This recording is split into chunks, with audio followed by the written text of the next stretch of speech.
What's up, everyone? Welcome back to the Vanguard Live. How you doing, Zach? Doing fucking good, man. Doing really good. Really excited to be back on the mic. Had a few days off. We were grinding like crazy last week.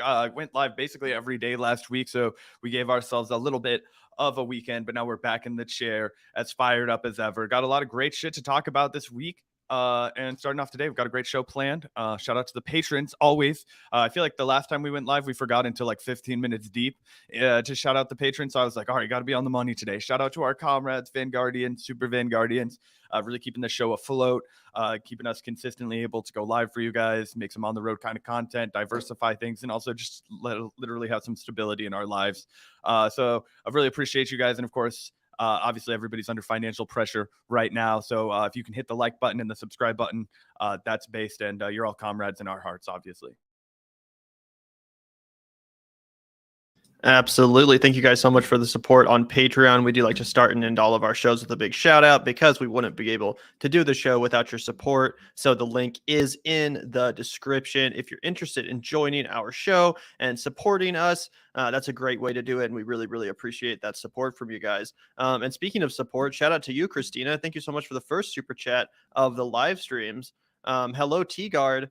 Thoughts on the KC loss? Yeah, we were wondering if we would be asked about this. Real bummer, huh, Zach? I know that we were watching the game last night. I caught the very end and, not good. Bro, so here's the problem. The Chiefs have lost our finishing power. We used to be able to get away with a lot of shit. And because the magic of Mahomes, right? Like he was gonna just fucking seal the deal at the end of these games, and obviously with that fucking interception at the most pivotal moment where it was supposed to be like Mahomes fucking putting his fist in the air at Arrowhead and being like "fuck you." This was the first time that Mahomes. Sorry guys, I'm a little worked up about it. It was the first time Mahomes was ever the underdog at Arrowhead. It was the whole talk of the weekend. I work at a bar, so I got to hear all about it. How we were the fucking underdogs, and like, oh no, and then people were saying we were gonna get spanked by the Bills, and I was pretty sure that I was like, no, this is at Arrowhead. People are going to be really worked up. We're 1-1 with the Bills last season, right? They beat us in the regular season, but we beat them when it mattered in post season. So it's a really highly anticipated game. Josh Allen's a fucking amazing quarterback, right? But yeah, the Chiefs just couldn't keep it together, couldn't finish. We have obviously Mahomes is a great talent, but he doesn't have he's not as comfortable with Juju Smith-Schuster as he was with Tyreek Hill. You have Hardman out there, but there's just seems to be a little bit something missing as far as like him being able to be consistently, meeting his targets. There have been a lot of dropped passes this season. Tough for him to, I feel like, gain a lot of trust. That's why he's going to Kelsey all the time because he knows Kelsey's a reliable receiver on the field. So, I mean, I know this is a lot of like sports guard. If people don't give a shit about this, but if you're curious, Christina, that's kind of my analysis of what's going on right now. We need to iron out our defense against the rushing game. Long term, that's going to be a problem for us. Our defense, hasn't been all that tight this year. But then we also need to be working on how can we fire more successful, how can we run more successful routes essentially with Patrick Mahomes? We know he's a super talented quarterback. We need to iron out what's going on with our, wideouts essentially. Yeah, that was my analysis as well. No, I'm just kidding. I don't know what the hell's going on other than that they lost the game, which sucked. But, still doing all right. I feel like we usually lose a couple games in the first part of the season, right? You know what I'm saying? And then we come back strong. Yeah, I mean, that's definitely happened in the past. I don't know. I worry, man, because I keep up in the drama of the sports world. I keep one ear in, especially when it comes to football stuff. A lot of people are saying that Mahomes is getting figured out. A lot of people think that he was a surprise. He brought a lot of new style in a new way of looking at the game. It took a while for people to figure out his style of offense, and now the league is kind of catching up to him, right? So, I mean, obviously he's a massive talent, but, it's going to be one of those deals where like Aaron Rodgers was a massive talent, right? But yet his career, I mean, he got a Super Bowl just like Mahomes, but and he has a lot of throwing yards. He's very impressive, but he's not Tom Brady, right? And I think that I don't know. I'm not losing confidence. I'm still happy to have Patrick Mahomes. I watched fucking Tyler Thigpen start for the Chiefs when I was in 5th grade, guys, a 3rd string quarterback when Todd Haley was our coach. So I'm stoked that we have Mahomes. I'm just saying is that everybody was kind of prepared for us to be like the Tom Brady Patriots, like storm every season, like always be the runners and the runner up. And to be fair, we've played awesome. We've been going to Super Bowls. We've been making it deep in the playoffs. Last year, unfortunately, we didn't make it to the Super Bowl, but we made it to the AFC Championship. Or one game try. Anyway, so we've been playing well. It's just Mahomes might be getting figured out a little bit. Him and Andy are going to have to start doing some daydreaming and thinking about what they can do to, reinvigorate the offense to carry what's always going to be a weaker defense. Unfortunately, when you got Andy Reid as a main coach, who's an offensive genius, but not as much of a, defensive coordinator kind of a guy. Yeah, that makes sense. Well, thank you so much, Christina. Really appreciate that $9.99. We're about to get into our main topics for today, but really appreciate that. And also really appreciate you, Alex. Thank you so much for the $2. What do you think of the referendum on pot in Missouri? Yeah, so we're about to be able to vote actually to legalize cannabis here in Missouri at a recreational level. It's already legal medicinally, but in November, Missourians will vote on whether or not to recreationally legalize cannabis. And I think it's pretty clear that it's going to succeed, that in fact, Missouri will legalize cannabis on a medicinal level. And I say that because multiple other red states even redder than Missouri, states like South Dakota, for example, have also legalized cannabis when it's come up to vote on a ballot measure. So I think we're going to be pretty solid. I'm obviously excited to vote for legal weed for obvious reasons. Stoner guard. Yeah, and also it just feels nice like to vote in something that you actually feel like matters. Like this isn't an issue that's gerrymandered. There's no electoral college. It's just a popular vote. Do Missourians want legal weed? Yes, we do. And I imagine it'll pass by a pretty wide margin. Oh, yeah. I mean, I'm trying to think of examples where weed went up for a vote and it failed. It was only like Florida where they really, really, really fucked with it to get it to fail. Obviously, I think if it went up again in Florida, which they don't want to, and then it would pass with flying colors. But anyway, yeah, I think it's going to pass no problem. Even every Republican that I've anecdotally talked to, again, this is anecdotally, but they're all like, of course, this is stupid. Like, tax it, regulate it, don't give it to kids, don't sell it around schools. It's like, yeah, that's going to be the fucking law. We'll treat it like liquor. Like, you can't sell fucking liquor to children. You can't sell pot to children. Hello, that's kind of part of the plan. So I think that the fear mongering is kind of past. The one thing I will note about voting in Missouri that does suck is you have to jump through so many fucking hoops to vote. Now, like Gavin and I live here. I have my lease. We've registered to vote here. But because our like driver's license both still say Kansas, because I don't want to go through another fucking driving test in Missouri. Gavin, you have to bring your passport. I have to bring I had to go get a specific voter ID card that has my face on it from the DMV just so I could vote, because my Kansas driver's license, even though it's government issued, and my voter Missouri card and my Missouri birth certificate don't qualify because of this like new law that went in place. Yeah, they do make it, unfortunately, pretty hard to vote here, which is super anti-democratic. But anyway, thank you so much, Alex. Really appreciate that. And hold tight, guys. We're about to get into our main topics for today, talking about this Kim Iversen drama and this Kyle Kulinski drama. So hold on just one sec. We have a few more super chats to react to. Really appreciate you, Adi, as always, for the $10. Thank you so much. Hey, Vegan Guard. Thoughts on Crystal and Kyle's assisted suicide debate video? I thought Kyle lacked nuance and walked in with a huge bias, which he wasn't able to shake off. He does that sometimes. Zach and I were talking about this discussion this morning. Actually, it was a really interesting idea. I thought it was pretty nuanced, and I understood the position that Kyle was taking. I think he was just kind of trying to understand the other side and why people might have some reservations about medically assisted suicide for people that aren't terminally ill. But that being said, I definitely agreed more with Crystal. I think that if you're the kind of person who's in the situation where you're attempting to commit suicide and you're just chronically depressed and you've come to the decision with the counsel of a doctor and a therapist and all that stuff that you want to end your own life, I do think that you should be allowed to. Again, there should be a waiting period in place. You should have to consult with professionals. It shouldn't just be like fuck it, I'm going to go kill myself kind of thing. But assuming that the proper steps are taken, I do think that you should have the autonomy over your own body, because let's be honest, if you're not able to do it medically, you're just going to do it with a fucking gun and you're going to kill yourself. And then some poor bastard is going to have to find you dead on the ground with your brains blown out. And that's going to traumatize them too. So I think that's even worse. Overall, I do think that, that lady, unfortunately, who took her own life should have had the right to do that. Yeah, look, I actually, Audie, I think I came in a little bit further down on Kyle's side of this, just because I had to put myself in this situation and the people that I knew. This person was 23. Gavin and I were 23 last year, so I know a lot of people who are around this age demographic, and a lot of people right now are really struggling.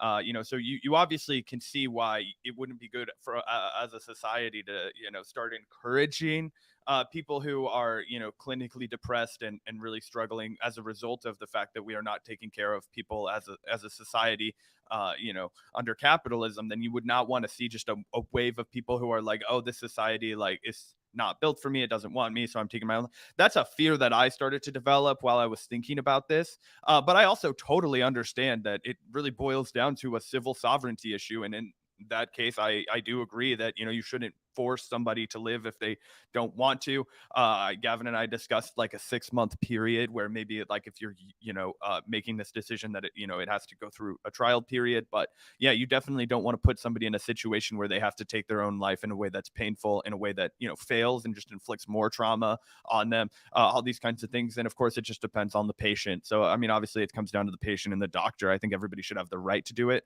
I just understand where Kyle's coming from when he has reservations about it, given the fact that it is really devastating and a sad topic. Absolutely. Thank you so much, Audie. Really appreciate that. And it was definitely an interesting discussion. I'd like to talk more about that with Kyle if we ever get him back on the show. So thank you so much. And thank you also, Eric Vanderdoes, for the $2. Really appreciate that. Thoughts on the women's soccer stadium. They're building one in KC, right? Over by the Riverfront Park or something, right? Yeah. So KC Currents is going to be the new women's soccer team in Kansas City. And it's going to be part of, what you were mentioning over by Barkay and all of the new property developments on Riverfront Park. And this is one of the ones that I'm actually pretty excited about. I like soccer, and I particularly like women's soccer too. My sister is a diehard women's soccer fan. She grew up playing soccer, and I like watching it with her. I think it'll be like a fun addition to the community. You don't get to see a lot of women's sports at a in a town where there's going to be a massive draw for it. And in Kansas City, there's a massive draw for women's soccer. So I just think that that's a cool thing, a nice addition to the community. As far as I know, it's not being built with a bunch of taxpayer dollars. So those are all the things that like check off my boxes as being like pretty good. It's not displacing anybody where it's getting built. So yeah, I'm stoked about it. Yeah, I don't know much. I don't know if there's any like controversy surrounding the funding of it or anything like that. But yeah, I'm going to go with what Zach said. But thank you, Eric. Really appreciate that. Thank you also, Brian. And we're about to get into our main stories, guys. So let's get through these quick. Why should Ukraine receive any aid? Well, we're about to talk about this more, Brian, when we get into the Kyle Kulinski stuff. So we're going to wait to talk a little bit about this, but we really appreciate the $9.99, Brian. Yeah, and largely, I think we feel similar on the issue, Brian. Absolutely. Thank you, Randon, for the $2. If you guys thought of doing calls for the show, we have thought about that. We might do that at some point. We can do calls through Discord. So at some point we might figure something like that out and do like a special monthly, kind of viewer call-in segment, but really appreciate the suggestion. I just get flashbacks to Colin. So I don't know. We'll see. It was not that bad. Yeah, we used to do a call-in show. Not anymore. Yeah, Zach did not enjoy it, but thank you, Randon. Thank you also, Adam D, for the $2. Hello. Do you know much about Irish politics? Unfortunately, I don't. I mean, no, not really. Unfortunately, I don't know a lot about Irish politics. I know that the IRA is based and that the crown is cringe. No, that's all. I'm just kidding. But that's all I know, Adam, is that solidarity with Irish sovereignty. But yeah, fuck the crown. But that's all we know. Yeah, I mean, obviously, I know that too. As far as like, local politics or anything like that, I have no idea. So feel free to let us know if there's something we should be aware of. But unfortunately, I'm definitely not an expert in Irish politics. But thank you so much for the super chat anyway. And if you're an Irish listener, that's awesome. We always think it's so cool when people from outside of the U.S. tune in to our show. So yeah, thank you so much, Adam. Really appreciate that. And with all that said and out of the way, really appreciate the super chats, guys. Keep them coming. We'll answer them in a second here. But with all that said, let's move on to our first story for the day. I figure we can start by talking a little bit about Kim Iversen, because we were busting Kim's balls the other day on our show. We were just absolutely viciously mocking her for her hypocrisy on the issue of defamation and free speech. So, we were giving her a lot of shit, but today we are happy to say that we have to give Kim Iversen some real credit where credit is due. Tulsi Gabbard, who Kim Iversen has historically been a huge supporter of, a big fangirl of. Tulsi Gabbard is, just left the Democratic Party in a very dramatic fashion. And right now she's pretending that to just be an independent. I'm just an independent. I'm not a partisan. I'm not a Democrat or a Republican. But something that kind of flies in the face of that so-called independence is the fact that she's now out here stumping for Trump-supported Republican candidates, specifically Don Bolduc, who's the candidate for U.S. Senate in New Hampshire. He's a Trump-endorsed Republican. And Tulsi Gabbard is supporting him. I think she's going to appear at one of his rallies to do a stump speech for the guy. And she says, our country was founded on the foundation of freedom. That's such a... that's so repetitive. It's founded on the foundation of freedom. Okay, Tulsi, thank you for that. Very, very deep thought there. Like me and every soldier that's ever served, General Don Bolduc took an oath to support and defend the Constitution against all enemies, foreign and domestic. He remains deeply committed to that oath. At a time when our fundamental freedoms are under attack, I have no doubt he will do all he can to stand up to those in Washington who seek to undermine our God-given civil liberties enshrined in the Constitution. That's why I'm supporting Don Bolduc, and I ask you to do the same. And then she, links down to his page, trying to get some fundraising for this dude. So yeah, again, noted anti-war, independent Tulsi Gabbard out here supporting, guess who? A warmongering Republican. Yeah. And just to add to anybody who missed it when we roasted him for this the other day, Mike Preisner of Empire Files actually pointed out that this guy has advocated openly for like fucking toppling the Kremlin, putting U.S. boots on the ground in Ukraine. I mean, this guy is like, he seriously flies in the face of every anti-war principle that Tulsi has pretended to espouse in the wake of the Biden administration. Absolutely. And you guys are saying that you can't hear me or to turn up my volume. I will do that. I'm surprised that my audio is not up, but here, let me do that real quick. I'm listening from regular YouTube and that's fine with me. Okay, you think it's fine? Let me know in the chat if my volume's fine now, if it's too loud. Hopefully it's good. Come on, chat. Let me know. No, it's 100% fine. Okay, it's 100% fine. Anyway, so yeah, Tulsi Gabbard, who's pretending to be an independent, who's still pretending to be anti-war, is now out here stumping for and supporting pro-war Republicans. Anyway, this is obviously something that we have pointed out because we're pretty big critics of Tulsi Gabbard and have been acknowledging and pointing out her grift for a while now. But someone who's usually a little bit more reticent to call out Tulsi Gabbard is, of course, Kim Iversen, who's known as one of Tulsi's biggest fans. She's, historically been a big supporter of Tulsi Gabbard. But here you can see that Kim Iversen actually responded to this very tweet and says, yikes, the guy who wants American boots on the ground in Ukraine. And that's crazy because I didn't even know that about this guy. I didn't even know that he supported literal boots on the ground in Ukraine. It's one thing to debate whether or not the U.S. should be funding the Ukrainian forces, sending them weapons. But almost no one is suggesting that we literally put American boots on the ground in Ukraine. I mean, that is an undeniable escalation. That would literally be the start of World War III. If the U.S. literally intervenes and sends troops to Ukraine, then we are in a war with Russia. And apparently that's what this General Don Bolduc guy is advocating for. Tulsi goes on to link here to a video on Fox News. We can check it out. I think it's going to contrast Tulsi's stance on this issue with this guy, Don Bolduc. So let's take a quick listen before we give our commentary.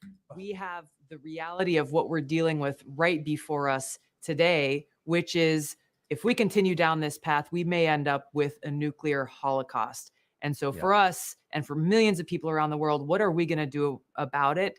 We've got to call on our leaders to actually take a stand and fight for peace, fight for prosperity, fight for our future. What boggles my mind, Steve, is the fact that we haven't gone all in on this already, diplomatically, informationally, militarily, and economically. This is not a time for pause right now. We need to get in there and we need to help them on the ground. We have columns of his troops lined up, ready to be, interdicted. And we need to give that kind of help to the Ukrainians. But we're just sitting back and we're not doing anything. And we're just saying, everything is on the table. Well, now's the time. Putin is a global threat. He is an enemy to the world. And that's what we have to start telling people he is. And we can't take any pressure off China either. We got to go after China because they're in this with them. And we don't want them going into Taiwan. So this is huge. And we got to come together. We got to lead the world in supporting President Zelensky and supporting the Ukrainians. And what we have been doing now is just standing by. There is more to do. We can do it, and we should be doing it. Yeah. So this is what we were talking about the other day when we were reacting to people talking about how Tulsi was anti-war and confronting AOC about this guy. Like, Tulsi's been on the ground for Don Baldock Baldock or however the Baldock or whatever the fuck his name is, New Hampshire guy we were just talking about, on the ground for him for a while. And it's just so insane that by day she'll be like stumping for this like massive neocon who has a fucking legacy. I mean, this dude is a general in the United States military, so God knows he's done some shady shit over his career. We have the reality, just, like, parade out about and be like talking about how the Democrats are the warmongers. I don't have a long laundry list of what General Don Baldock has done as a member of the United States Armed Forces, but if he made it to general, I'm gonna imagine that he had something to do with fucking Iraq. Okay, so you want to talk about fucking United States imperialism, special ops Africa? Yeah, remember when Tulsi was off fucking killing people in Africa for no fucking reason not too long ago? Do you see how this all connects? You galaxy brain people that think that the fucking MAGA right is anti-war somehow? No, they're not, bro. No, they're not. The only people who are consistently anti-war are leftists, and Kim Iversen coming in clutch here by being like, what the fuck, bro? Absolutely. I mean, it just proves that Tulsi Gabbard is not an independent. She's not anti-war. She's a fucking Republican. It's that simple. We've been saying it for a while, but it really is that simple. You know, she's a Republican that likes to dress herself up in a little bit of, anti-establishment disguise to make everyone think that she's this like populist truth teller. But in reality, she's a Fox News talking head. She's a fucking Republican. It's not much more simple than that. And again, I do have to give massive credit to Kim Iversen for calling this out and for kind of pointing out her massive hypocrisy here, claiming in one breath to be against war and against nuclear annihilation and warning everyone so gravely about the threat of escalating with Russia. And then in the next breath, endorsing a guy who not only supports our current policy of arming Ukraine, but is arguing on cable news that we need to go further, that we need to put boots on the ground to get more involved in this war with a nuclear armed superpower. How can you call yourself anti-war if that's the kind of candidate that you're supporting? It just really doesn't make sense to me. And again, although we roasted Kim Iversen the other day for apparently not understanding what principles are when it comes to the issue of defamation and free speech, we do have to give her credit here because, like I said, she's historically been a huge simp for Tulsi Gabbard, a big defender of Tulsi, a big apologist of Tulsi. So it definitely took some guts to come out here and directly call her out and point out this fucking blatant hypocrisy. So again, we don't always give credit to Kim Iversen, but today's the day we are going to see us give credit to Kim Iversen. And honestly, I think that I've seen this more and more from Tulsi fans across the board. Tulsi fans usually are pretty ravenous in their defense of Tulsi Gabbard, but lately I'm seeing those chips start to fall slowly as Tulsi Gabbard kind of remakes her coalition of supporters out of just Fox News Republicans. Some of her more like genuine principled anti-war lefty supporters are falling by the wayside. Another example of this I saw, I'll pull up right now.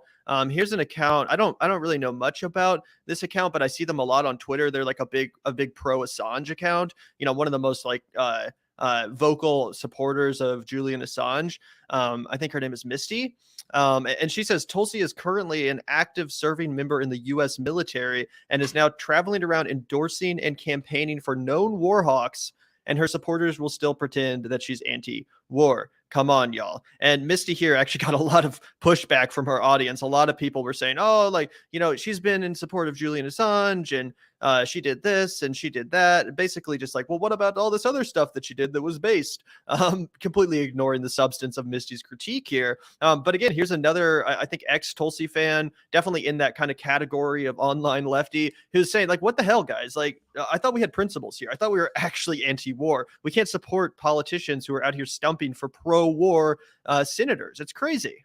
Oh, 100% it's crazy. And yeah, look, this is where you separate the like simps from the principled people. And clearly, Comrade Misty has, their eyes open to what the fuck is going on. It's getting really harder and harder for people to buy the line.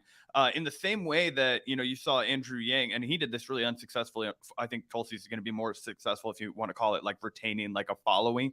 But when he pivoted and he kind of, you know, abandoned his whole outsider style of politics where he wanted free healthcare and interesting things, then the math brigade kind of eroded. Do you remember when there were blue hats all over Twitter? Now they're not there anymore. What happened? These people just fucking backspaced the emoji from their name, and now they move on and they're not Andrew Yang Sims. So I think that that's essentially happening to Tulsi. The thing is that Tulsi just realized, like, oh, there is an entire fucking forest of gullible marks that I can get in the Fox News audience that it will just massively subsume whatever, like, you know, left, right line kind of thing I was trying to run by being the like proud military person who supports Medicare for all. Like, you know, whatever that narrow lane was, this is a much larger one. So I think she's just, you know, kind of forfeiting those hardcore people. Maybe she'll bring along some of the personality people who just want to hear her say like aloha and like be friendly and whatever. But yeah, all of this that we've been talking about, we'll get into this a little bit later, obviously. It just makes the people that tried to call out AOC by using her as like the fucking, you know, baton, makes them look so silly, because it's like, this person, Tulsi, the one you're saying is so principally anti-war that she's out here trying to get a fucking general, a former general of the United States military elected on a fucking scorched earth Russia platform. Okay, yeah, that's your team. Like, I totally disagree with the squad voting for aid, but I think those are a little different. Yeah, it kind of reminds me of the so-called anti-imperialist holding up the Colonel Douglas McGregor guy, a known war criminal and war crime denier, and acting like he's some sort of anti-imperialist all of a sudden because they happen to agree with him that Putin is based or something. It's the same story. It's like, you can't call yourself a fucking anti-war, anti-imperialist, but also be like, oh, this guy, this former or current member of the U.S. military who supports U.S. militarism and denies U.S. war crimes, he's so based. He's the voice we need to be looking to, guys. It's like, what are you talking about? We have to be principled. We can't support anyone that's pro-war. We can't support anyone that's advocating for more militarism or more imperialism. That's absolutely insane. And again, for the 100th time, we like to be fair on the show. We've given Kim Iversen a lot of shit. I have to give her 100% credit here. I gave her tweet a like. I know she's probably taking mad shit from this. And to be fair, guys, I have mixed feelings about Kim Iversen, because sometimes I'll just, you know, want to put my head in my hands and fucking pull out my hair because her hypocrisy is so stunning. And it's just so unexplainable. But other times I'll see something like this and I'll say, you know, Kim Iversen definitely does have some semblance of principles, at least in this arena of being anti-war, because she has called out Tulsi Gabbard before. We covered it a while ago, over a year ago now, when Tulsi made those comments about drone strikes. Kim Iversen came out and gave a pretty well-articulated rebuttal to that as well. So again, we have to give her credit on this particular issue. And I wish more of Tulsi's, you know, fans would stop supporting her over this, because I don't know how you can brand yourself as anti-war and then support candidates who are pro-war. It just doesn't make any sense to me. Well, it doesn't make any sense at all, right? And it's, you know, that's why people have started to, that true anti-war left has abandoned Tulsi, right? The true anti-war platform people, period, right? Like, they're just any constituent, regardless of their other political leanings. I feel like they're starting to run away from Tulsi because they do see the, you know, inconsistencies in her message. Like, she's talking in one direction and walking in another, right? And there have been too many examples of her, you know, supporting things like drone strikes, supporting U.S. Intervention in Africa, you know, supporting X, Y, and Z. You know, this guy who's clearly, you know, we already saw that he was special forces in Africa. So what the fuck is he going to support while he's in office? But, you know, he's also supported escalating tensions with Russia. So, you know, I just wish that we would call that out as rabidly as a lot of people want to call out the squad. And I agree with calling out the squad. I'm not a squad sim. Gavin and I always get labeled squad sims for some fucking stupid reason, because we're rational and we'll pretend that we're not going to pretend everything they do is horrible. But in any instance where they voted to send billions and billions of US dollars to Ukraine in the form of, you know, militarized weapons or anything that's just going to, you know, further perpetuate. And this goes for Bernie Sanders too, because he's fucked up on this multiple times. You know, yeah, that is not the leftist position. They are taking the fucking neoliberal United States imperial position on that one. They are taking the position of the military industrial complex, and they are taking that position because it behooves them in their career, and that is despicable. And it is a huge letdown from somebody like Bernie Sanders. Okay, because he has been, I think part of it's old age, guys. I hate to be ageist, but I think part of it is old age, where he just is buying more and more and more of the Democratic Party bullshit. And I don't know what other excuse there would be for it, but I just think that that's happening. So I saw some people in the chat being like, well, the left isn't, the squad's not voting about it. Yeah, I'm angry about that. And I'm not here to pretend that the squad is our fucking solution to this. No, we do need to call them out. We just need to do it so by being a little more, critical, or having a little more critical thinking in our message, and not being like, hey, this other person who's also kind of fucking supports war is way better than you. That's easy to dismiss. Absolutely. So again, credit to Kim Iversen, credit to the other people that once supported Tulsi who have woken up and realized the true reality, the true nature of Tulsi Gabbard, the fact that she's not a anti-war voice, she's not anti-imperialist at all. And again, it's kind of been obvious for a while. Welcome to the party. You're a little bit late to the party. We've been pointing this out for a long time. I remember in 2019, 2020. Tulsi was on the Jimmy Dore show. We talked about this the other day, but Tulsi was on the Jimmy Dore show, and he asked her, you're a part of the military, but you also critique U.S. imperialism and militarism. What do you think about these recruiters that are out here recruiting poor people that are desperate into the armed services, trying to pretend like it's some, great pathway in life? And she said, it's honorable. Not only is it honorable to serve in the military, but there's nothing wrong with recruiting poor people into the military. It's an honorable path and no one should be ashamed to take it. So that's been her stance for years now. And I don't know why all of a sudden people are just like, oh, wow, I'm waking up to the reality that Tulsi Gabbard is a fucking fraud. Yeah. Welcome to the party, dude. We've been talking about that for a long time. But again, I'll give credit where it's due. And Kim Iversen definitely deserves credit for calling out this blatant hypocrisy. 100%.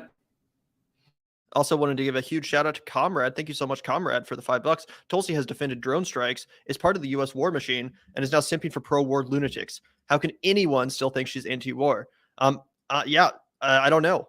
She might as well just drop the whole thing at this point, because you can't go on Fox News and gravely warn about the threat of nuclear Armageddon and how U.S. policy and the warmongering cabal of democratic elites is furthering escalation with Russia, and then go around the next day and start stumping for a candidate that wants to go even further than the Joe Biden policy. Like, this guy's stated policy, Don Bulldog, his stated policy on cable news is that the Joe Biden administration is not going far enough. So actually in this situation, this guy's more of a war hawk than the Democrats. And that was Tulsi's whole reason for leaving the Democratic Party, is that they're warmongers. So in this instance, the guy she's supporting is literally a bigger warmonger than Joe Biden's doctrine would suggest that the Joe Biden administration policy is. And she's just not. It's just complete cognitive dissonance. It's not cognitive dissonance. I think she's just playing a part now. That's why she went on Sean Hannity's show and just agreed to his framing on every single issue when it came to things that weren't completely unrelated to war, but were the absolute opposite of her position, her stated position. Just 18 months prior in her presidential bid, when he was like, "Oh well, gas prices are up. Doesn't that mean we should open up fucking domestic drilling? Blah blah blah. Shouldn't we fucking drill in all these protected areas?" And she was like, well, I guess that's probably one of our only options, Sean. It's just like, why are you doing this? Like, that's a horrible response. You could have said anything else and that would have been better. So it's not just that. And then, of course, we remember the drone strikes in Afghanistan. I think she's just 100% making a pivot. She opposes the U.S.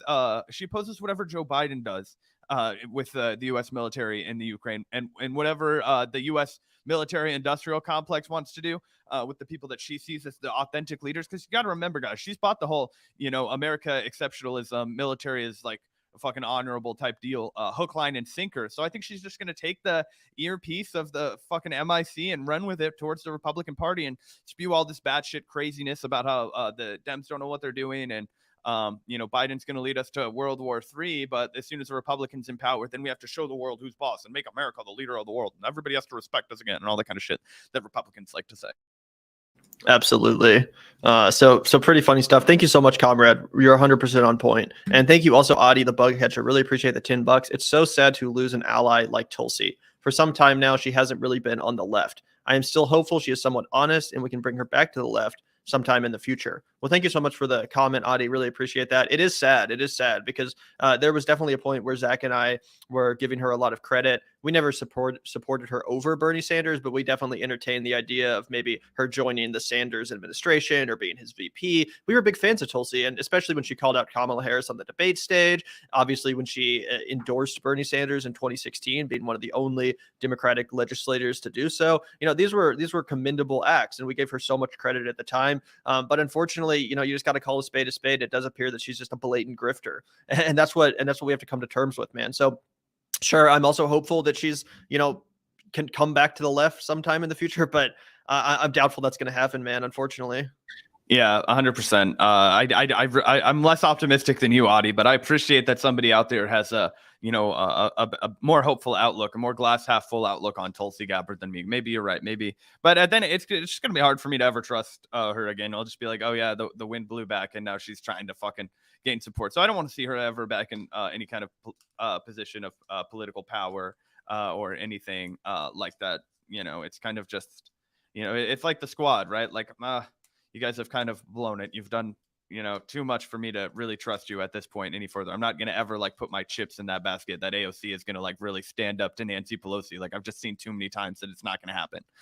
But shout out to you, Adi. I really appreciate and admire your, more compassionate view on the world.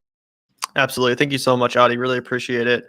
Speaking of you, Adi, because I know you're a big vegan advocate, I heard that Tulsi Gabbard, who also at one point was a vegan, took plant-based out of her bio. I know she used to be a big plant-based vegan type, and now that's no longer in her bio. So maybe when she decided to become a Republican, she also decided to start eating meat again.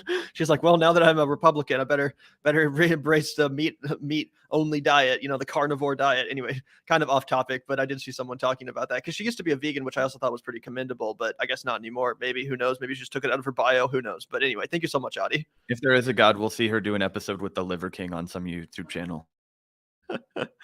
Anyway, thank you. Really appreciate that, Adi. And also thank you, Stephen Michael Davis. Really appreciate that for the $4.99. Josh Allen is the GOAT. Go Bills. Get out of here. There's just no effective way to argue that. One, he's never even played in a Super Bowl. Mahomes has played in 2. He beat Tom Brady in the playoffs, and he beat Josh Allen in the fucking playoffs. And he also won a Super Bowl. And he's already way ahead of Josh Allen in setting records in the NFL. So he's got some catching up to do. But look, Josh Allen played a great game yesterday. He's a tough son of a bitch. I don't think he's necessarily had the stunning early success that Patrick Mahomes had, but I don't doubt that Josh Allen is going to have a long, fruitful career in the NFL and probably get a Super Bowl ring at some point. But to be honest, I don't think he'll ever be the superstar that Showtime is. Interesting. Yeah, I don't know enough about football, but I do know that we're still licking our wounds from last night. So anyway, really appreciate you, Stephen Michael Davis. Really, really appreciate the $4.99.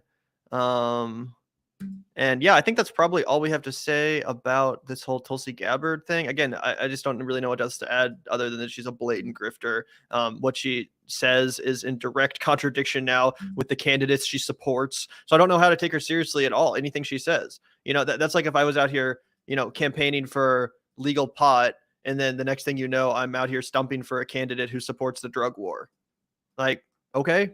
I guess you're just a blatant hypocrite and don't care about having principles and don't care about your actions aligning with your stated viewpoints on these subject matters.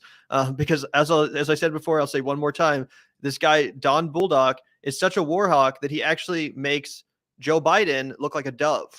Straight up. The warmongering cabal of Democratic elitists look like doves in comparison to this guy who Tulsi supports, because this guy actually wants to go even further than the Democrats do. He wants to put boots on the ground. He wants the U.S. military to actually intervene and go to war with Russia. I don't know anyone that thinks that's a good idea outside of fucking people that work in the military industrial complex. If your pockets aren't going to be lined by that sort of militarism, then you don't think it's a good idea. The only way you would think that's a good idea is if your interests are directly aligned with that of the defense contractors.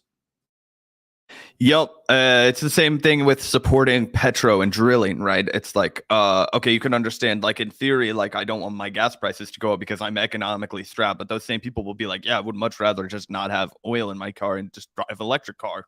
It was the same price point and not killing the earth. And Obviously electric's not 100% of a solution, but yeah, it's the same thing. You have to be like a fucking billionaire profiting off of big oil in order to think that we shouldn't do anything about big oil. It's the same thing with the military industrial complex. Both of those things, if left unchecked, will be the death of us all. Yep, straight up. So, yeah, good on you, Kim. We're always happy to give you credit where it's due. And that's what we're doing today. So shout out to Kim Iversen for speaking the truth on Twitter. Don't always agree with Kim, but she's 100% right here. Tulsi Gabbard's a total hypocrite and just continues to embarrass everyone who ever supported her day after day. Every day that goes by, another Tulsi gets just completely humiliated for ever supporting this woman or pretending to believe her in the first place. So, that is what it is. Tulsi Gabbard is a fraud. But in related news, we want to talk a little bit more about the whole Ukraine funding debate, specifically as it relates to the squad and AOC, because Mr. Kyle Kulinski of Secular Talk actually recently put out a video reacting to AOC getting called out. You guys might remember a couple days ago, AOC was confronted by some protesters, as Kyle calls them here, quote unquote, anti-war Tulsi fans. And he broke down this video. And this take from Kyle proved to be fairly controversial, especially even in his own comment section. So we're going to take a listen to this video, at least some of it, at least most of it. And then we're going to take a look at the comments, which again are actually pretty negative. A lot of people seem to disagree with Kyle's take here. And I've seen him getting called out on Twitter as well. Like Jimmy Dore retweeted some tweet criticizing him. People are pulling out the knives and they're coming for Kyle over this take. So let's take a listen here. Did you get a chance to watch this one yet, Zach? Yeah, no, I haven't seen this actually. We were talking about this before stream. This was the one story I hadn't checked out before we got to it. So I'm going to be live reacting. I have no idea what to expect. I thought this was pretty clear cut. So I'll remind everybody what my take is along the way. But yeah, I'm excited to hear from Kyle. Let's see what's up. Yeah, let's take a listen here and break this one down.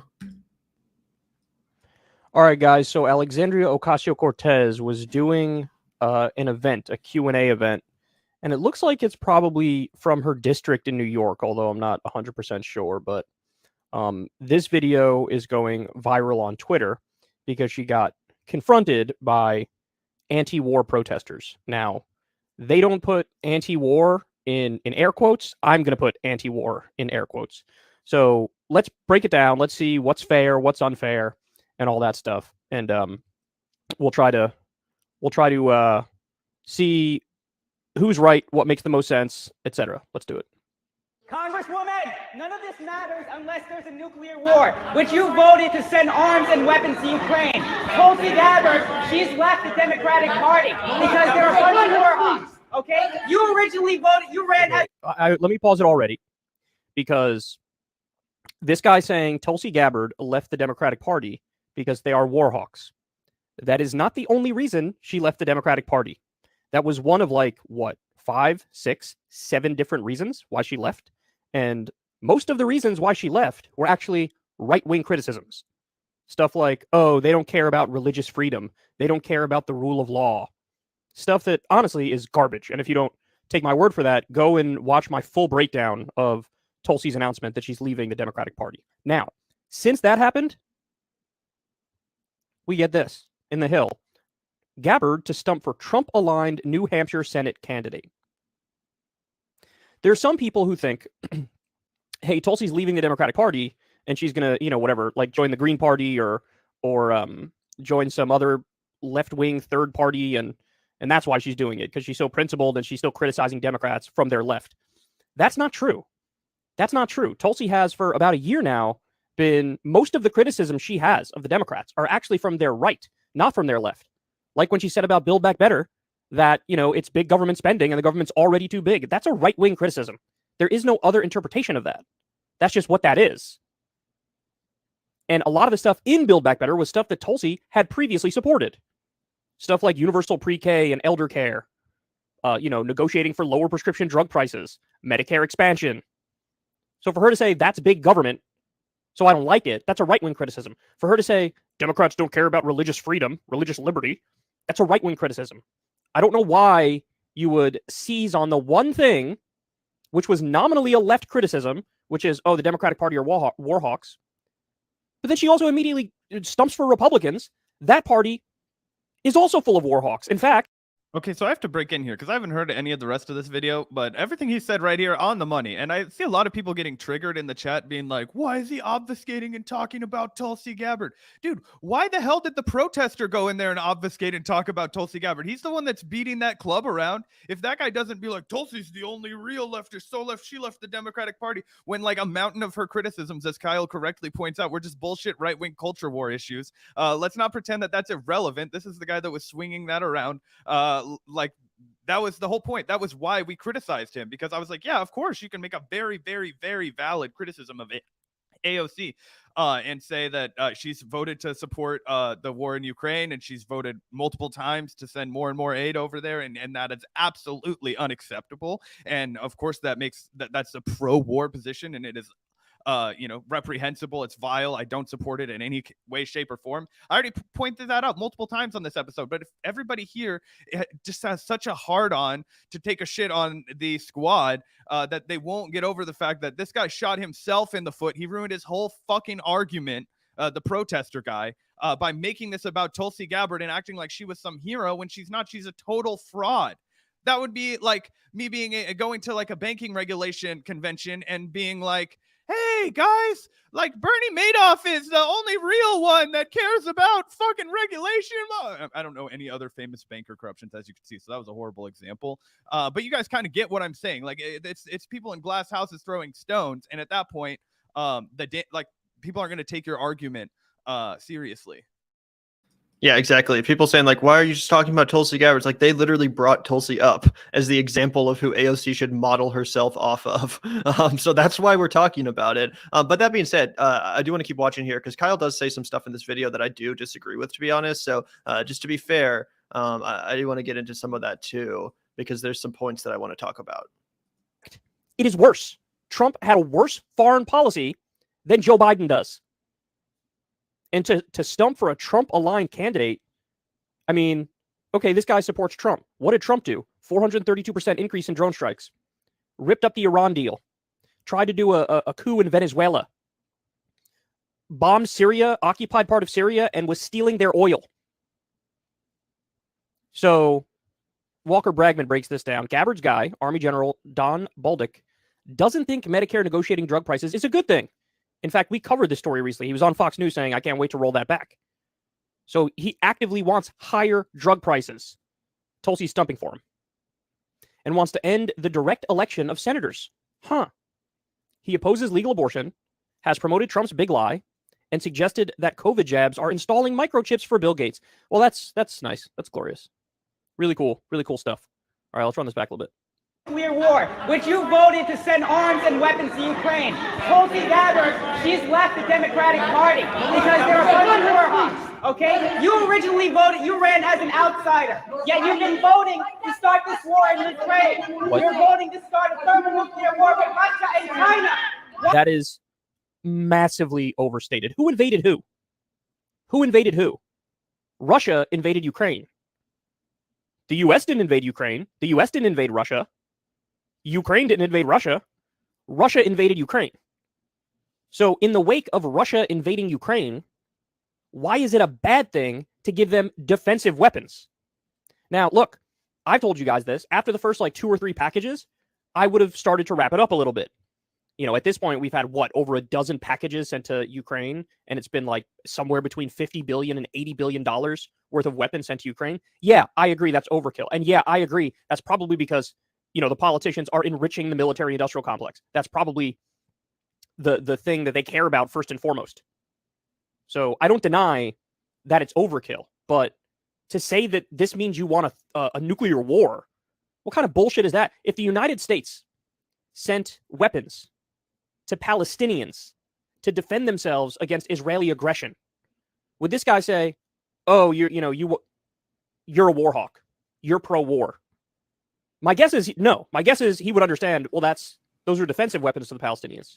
So this is actually an interesting argument, and it's one we've talked about a little bit, because I've brought this up in my criticism of the U.S. policy towards Ukraine and towards Russia, because you like to apply the same situation to a different conflict. So Israel and Palestine. Now, obviously, let's remove the fact that we are funding one side of the Israel-Palestine conflict. We're arming the Israeli side. We're enabling their ethnic cleansing of the Palestinians. But let's put that aside and say that even without our funding and facilitation, the Israelis are still encroaching onto Palestine. They're still committing war crimes. Now, would I support us arming Hamas to defend Hamas from Israel? No, I wouldn't, because Israel has nukes, and I don't want to escalate with any nuclear armed superpower or any nuclear armed country at all. So if we were giving money to Hamas, which might be the right thing to do to help them defend themselves, in a vacuum, that sounds okay. Let's help countries that are dealing with aggression.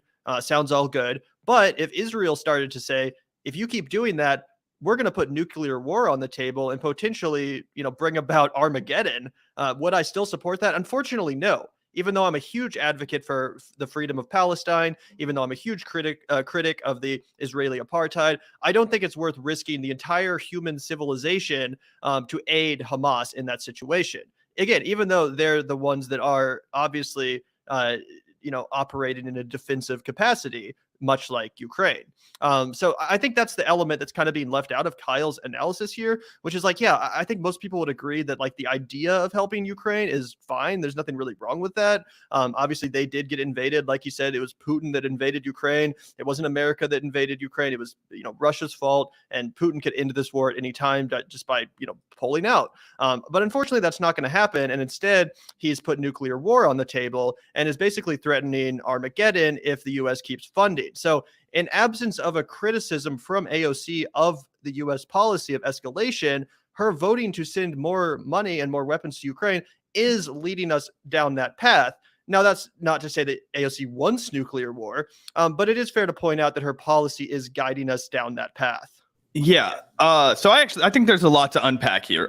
So I think that obviously I definitely agree and concur, and I massively disagree with Kyle that she's not cultivating and pushing us closer to the brink of nuclear war. I definitely think every single person that votes to send more weapons, there's no such thing as defensive weapons. Let's make that clear. All weapons are used for violence. There's no such thing as offensive or defensive killing. Killing is killing. Destruction is destruction. It wreaks havoc everywhere. There's also no way to know where all of our weapons are ending up once they get there. A lot of times, as Kyle knows and has reported on throughout his long career as a YouTube guy, the United States is never very good at making sure where our weapons end up. They always end up with very unsavory warlordsy type characters. And I also think that the way that Kyle frames this issue when he says that, oh, of course it was fine for us to give them weapons at the beginning, actually misrepresents the entire understanding of the global issue a little bit, that I just want to correct because I do really disagree with it. I think that in a vacuum, he's trying to pretend that the United States didn't actively play a role in the Russia's decision to invade Ukraine, and that's just not so, right? The United States, has been, sending a lot of money to Ukraine. There was a lot of NATO buildup. These are all things that I think Kyle would agree with, but he just doesn't present in this argument that I think add more context to the fact that the United States never had a place to get involved in this war on either side.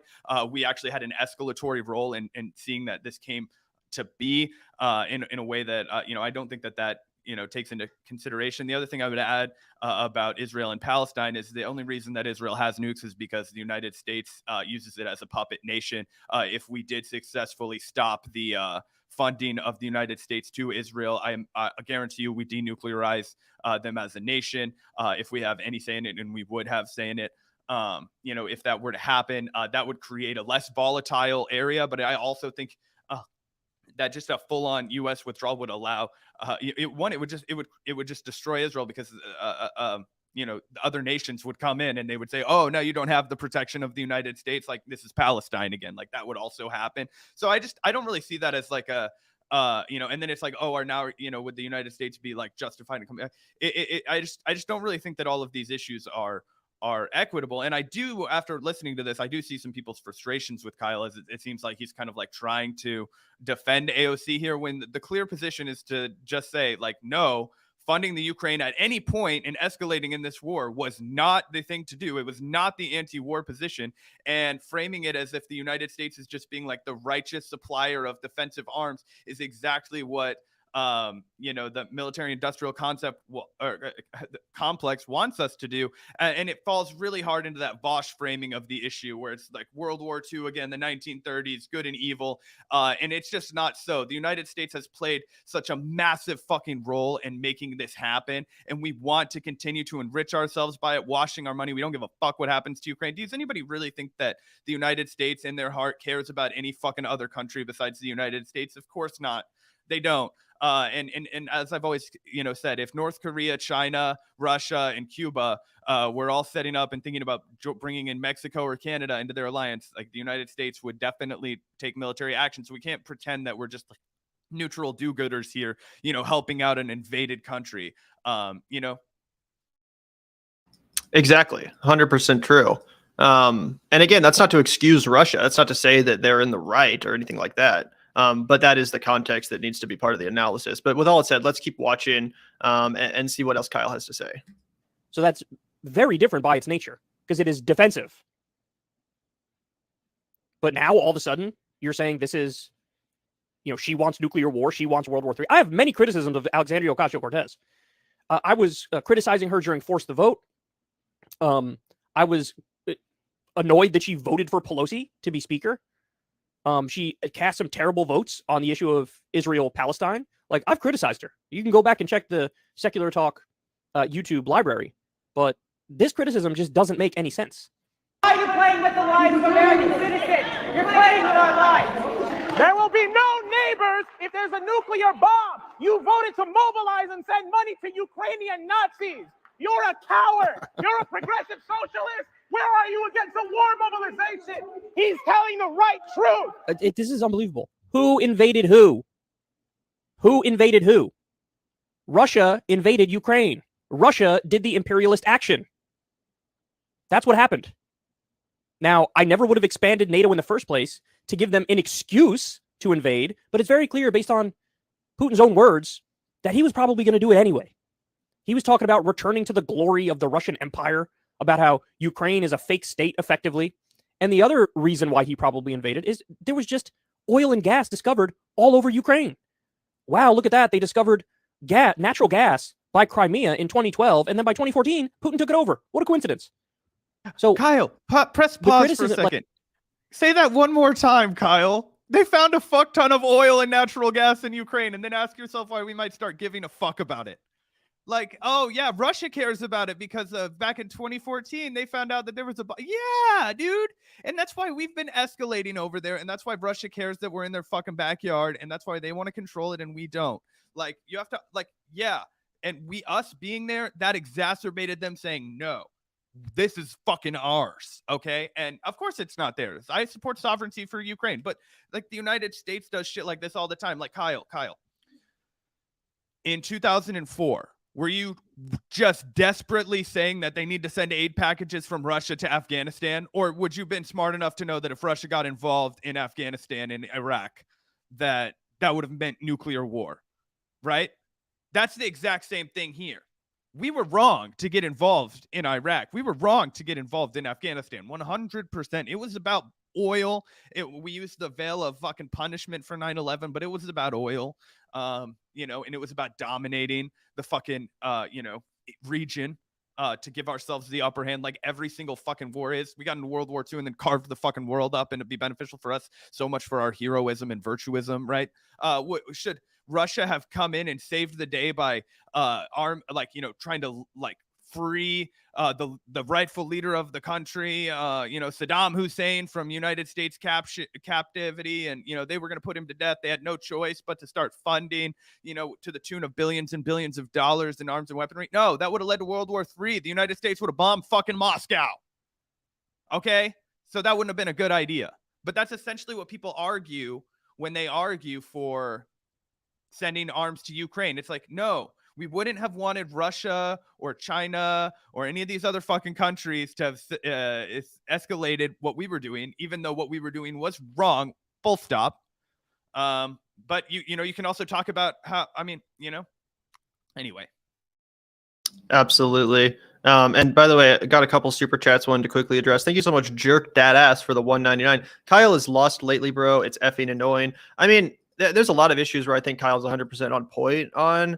I don't necessarily think I like disagree with him more than any other commentator in this space. Obviously, I disagree with him a fair amount, but I think for the most part, he's being honest about what his opinions are. I don't think he's a grifter. I think he's, truly trying to, get to the bottom of these issues. So I don't have any issue with Kyle, and I'd be more than happy to chat with him on our show about this specific issue. I'd love to have a, more in-depth conversation about his position. We can have this conversation.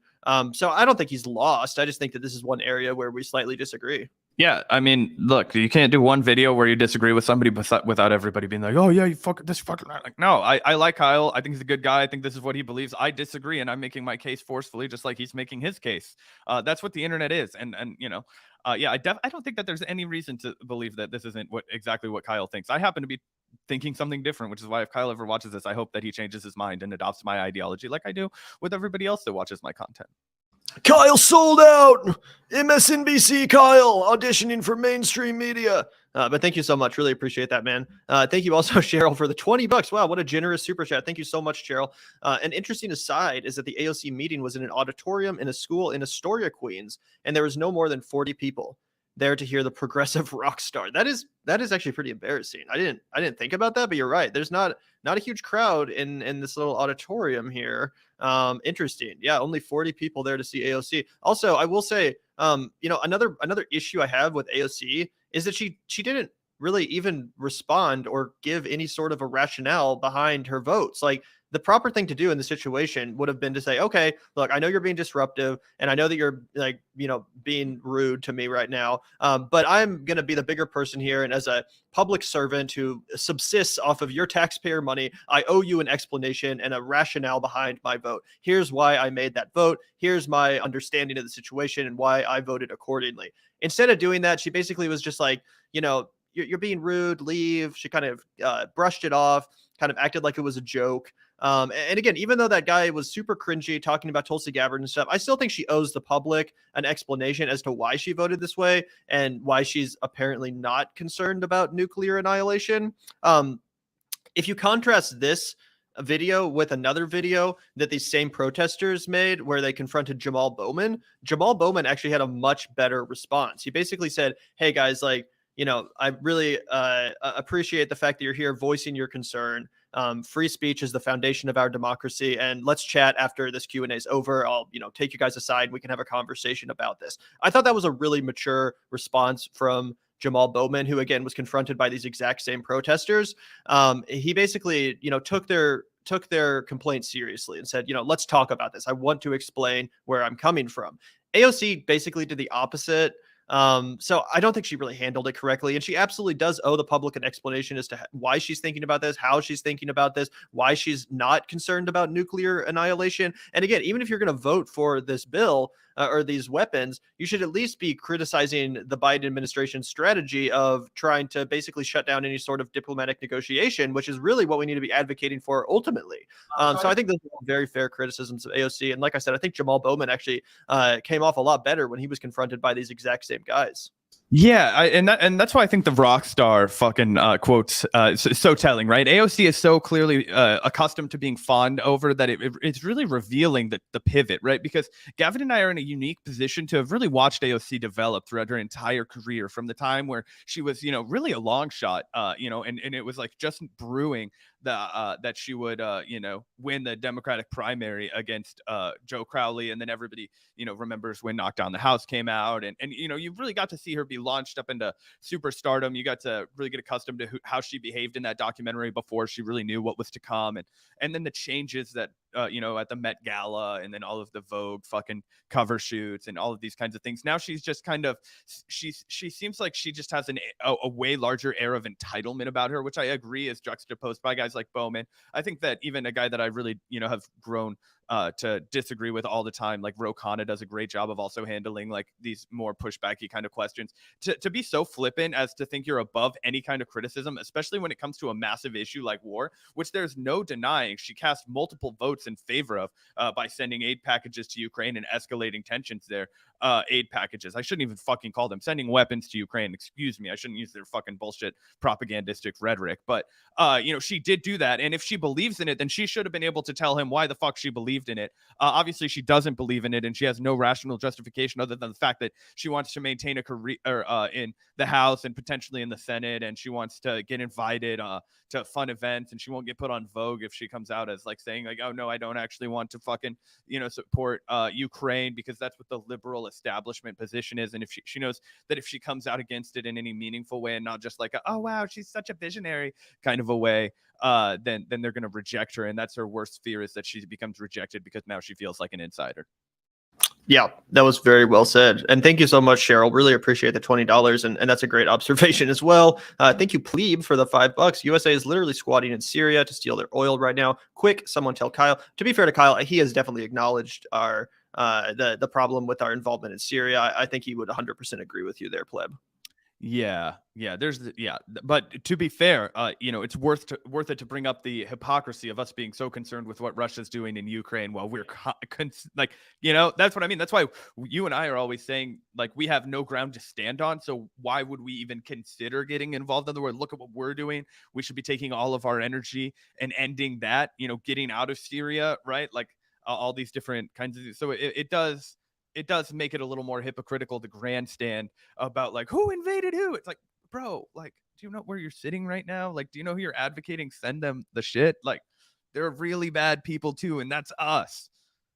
100%. Thank you so much for the $5. Also appreciate you, Rod. Thank you for the $5. AOC is an establishment gatekeeper now. Kyle auditioning for an MSNBC show. All right. I don't think that's fair to say.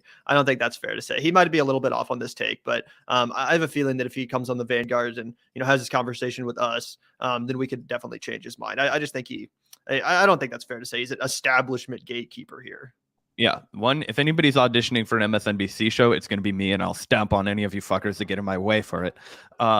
Two, Kyle's got a really soft seat over at Secular Talk and Breaking Points Network. I would not fucking throw that away for an MSNBC gig at all. That would be my response to that. Yeah, really appreciate it though, regardless, Rod. Also, thank you, Christina, once again for the $4.99. Sorry, Tulsi, our country was founded on slavery and genocide. Yeah.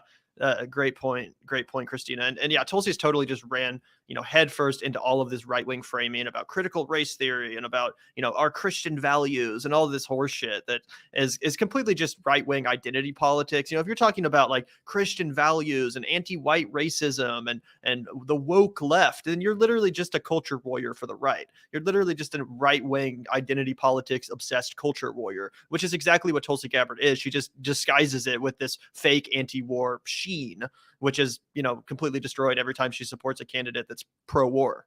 Oh, 100%, Christina. They even wrote a famous song about it. Our country, tears of the slavery and genocide. So, right there with you.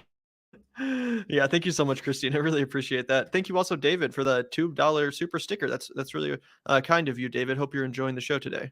Yeah, shout out to you, David. I actually just found a really old book that is like a Sherlock Holmes anthology from back when it was like a serial that was just getting printed out over time. And your little thingy reminds me of Sherlock Holmes with the hat and the pipe. Anyway, shout out to you, Dave.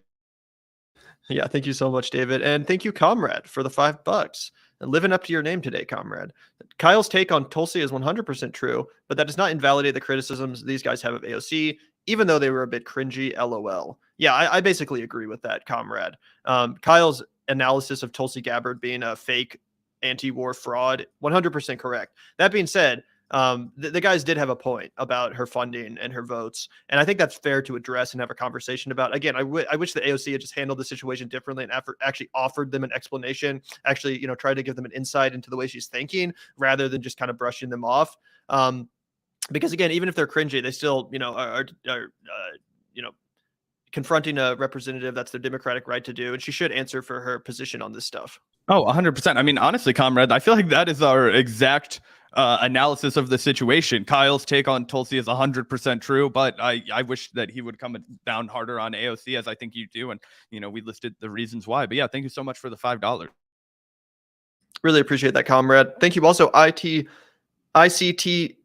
Entertainment. Really appreciate the $4. Tulsi's messaging is indistinguishable from Ben Shapiro at this point. Too cringy. I mean, damn near. Obviously, Ben Shapiro probably doesn't even pretend to be anti-war, like how Tulsi Gabbard pretends to be anti-war. Ben Shapiro is just, a blatant hawk. But basically, on cultural issues, as I said, Tulsi Gabbard is literally just a right-wing culture warrior, obsessed with identity politics, Christian values, and the woke left, critical race theory, transgender people in sports, and they're using litter boxes in the schools. Like it's just right-wing drivel. It's literally the bottom of the barrel, most pathetic, low effort right-wing drivel that comes out of her mouth these days. Yep, it's just because she's picked up a familiar script, right? Like, it's not that hard. Gavin and I make this joke all the time about how, like, if we actually wanted to be the grift guard, we would just be the, like, pot-smoking right-wingers. It's a super easy script to follow if you want to be a right-wing media personnel. All you have to do is have, like, a baseline understanding of how to hold a presence with an audience with a microphone, and then you're off to the fucking races. You can pay your rent if you know what you're doing, if you know the playbook. And Tulsi knows the playbook, and that's why she's doing the same. Ben Shapiro and the Daily Wire got to the fucking top of the conservative culture following the playbook. Steven Crowder followed the playbook. Tucker, he stays on the playbook, and that's how you get to the top, and that's why they all sound the fucking same. Absolutely. Thank you so much for the $4.99. And as someone else pointed out too, yeah, thanks, Drew. Really appreciate that. How about she tried to say she was shouting over a deaf person, and actually it was an internet question from a deaf person? LOL, the fuck. Yeah, basically she just tried to play the victim and act like these guys were like, they were shouting over a deaf person, and basically tried to just make it all about herself and the situation rather than the substance at hand. When I think the much better response would have been to actually address the substance, or to at least just take these guys seriously and be like, hey, let's have a chat after the Q&A, as Jamal Bowman did. I've referenced this a few times, so I might as well just play this real quick, because like I said, I think Jamal Bowman actually did a really good job in the way he handled himself in response to these exact same protesters. Let's take a listen here to how Jamal Bowman handled himself. I think AOC should take some notes. Do more on climate. We could do more on lowering prescription drug costs. We could do more on gun control. We could do more with regard to the Black agenda. We can do more. Congressman, you're a hypocrite because you are funding neo-Nazis in Ukraine. They are wearing the Black Sun symbol, the same symbol that the Buffalo shooter used, the same symbol that the person who almost killed the vice president in Argentina used. Thank you so much. You want to advance the Black cause, but you are funding the same people who kill in the name of white supremacy. This is the foundation. This is the foundation of our democracy, freedom of speech. Stick around and I will have a conversation with you right after the end, but let me get to the conclusion. Stick around. I promise. I got you.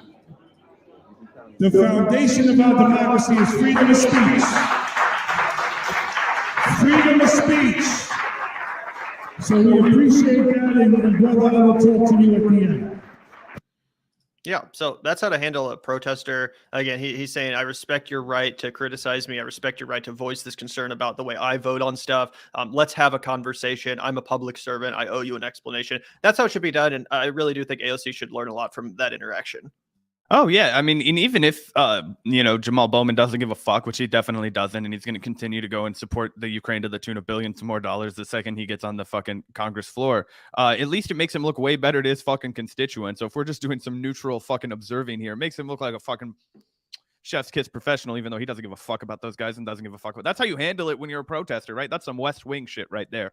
That's how you navigate. That's why that dude won re-election, right? But anyway, yeah, that was way better. AOC just looks, honestly, she just like, I'm trying to think of a word that won't be interpreted as sexist. She looks really fucking just petty and just above it all in that clip. Wow, what a fucking misogynist, Zach.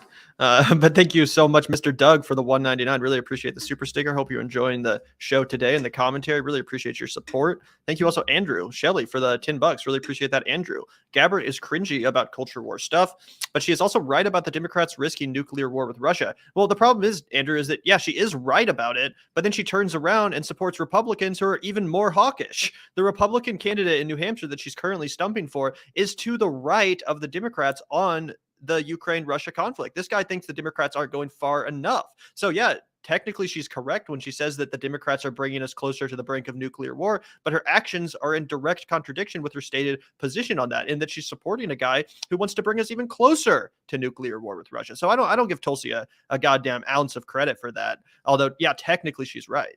She's also actively serving in the United States broader military. She's in the, what is it? Is it the Coast Guard or the National Guard? I think it's the Coast Guard, right?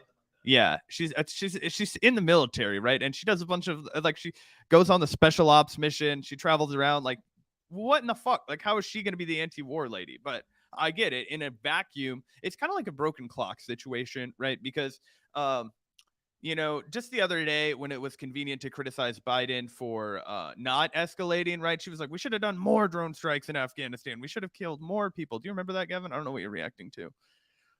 Sorry, I was just, I do remember that. Sorry, I wasn't trying to change the subject, but I was just, because we were talking about Tulsi Gabbard and what role she actually serves in the U.S. military. I quickly checked her Wikipedia article and take a look at this, guys. This is pretty crazy. So here's Tulsi Gabbard's Wikipedia article. You scroll down to her information. Let's see what unit she was in or is in the military. It says United States Army Civil Affairs and Psychological Operations Command. Psychological operations. Is Tulsi Gabbard literally a psyop? Is that what I'm reading? Not only that, I don't know. Maybe she's the person that's like in charge of like training the James Bourne fuckers, you know, because think of the way that she always talks to you. Like, imagine if Tulsi Gabbard was holding something, you would go down in the sunken place. Like, now you're in the sunken place. Aloha. Like, you know what I'm saying? Like, that's some crazy shit. I don't know. I'm obviously this is all conjecture here. But if you tell me that, yeah, she's in the United States Army, that if that were AOC, guys, y'all would be losing your minds. All I'm saying is if that were AOC, this would be a disqualifier before anything else. This would have been all you'd ever heard about. But yeah, these fuckers still hold her up as a pillar of anti-war. She obviously only cares about the war that she wants, which is why she didn't give a fuck when we were bombing people to smithereens in Afghanistan and was like somehow opposed to Biden's withdrawal. Like, she was talking like completely insane. Yeah, like PSYOP is literally short for psychological operations. Tulsi is literally a fucking PSYOP. United States Army Civil Affairs and Psychological Operations Command. I wonder what her role is. It's all fake, dude. Haven't you heard? Wikipedia is all fake. Yeah, if someone wants to present me evidence to the counter, because obviously Wikipedia is not always 100% reliable, but it says here she's a PSYOP, bro. So I don't know. I don't know, bro. It sounds pretty clear to me. What the fuck? Well, shout out to you, Andrew. We really appreciate the $10. Another one. I thought Democrats were anti-war. It seems like they're the ones pushing for World War III. Sick. I don't know where you've been, Mr. Doug. When have the Democrats ever been anti-war in your life? That's why I use the term the left is anti-war, because the Democrats have never smelt a war they didn't fucking like, at least in my lifetime. Maybe you're older than me and you remember a time when they didn't. But I remember John Kerry running on the Democratic Party ballot on an illegal offensive war. I remember fucking Obama being the Democrat, taking us from 2 wars to like 6 or 7, depending on how you crack that nut down. And then I remember, I guess Joe Biden technically got us out of Afghanistan, but he also stirred up a bunch of fucking shit in Ukraine, as we've been talking about. So I'm scratching my head because I remember like 2 Democrats. Actually 1 Democrat. Bernie Sanders isn't a Democrat, and sometimes he fucking voted for this shit.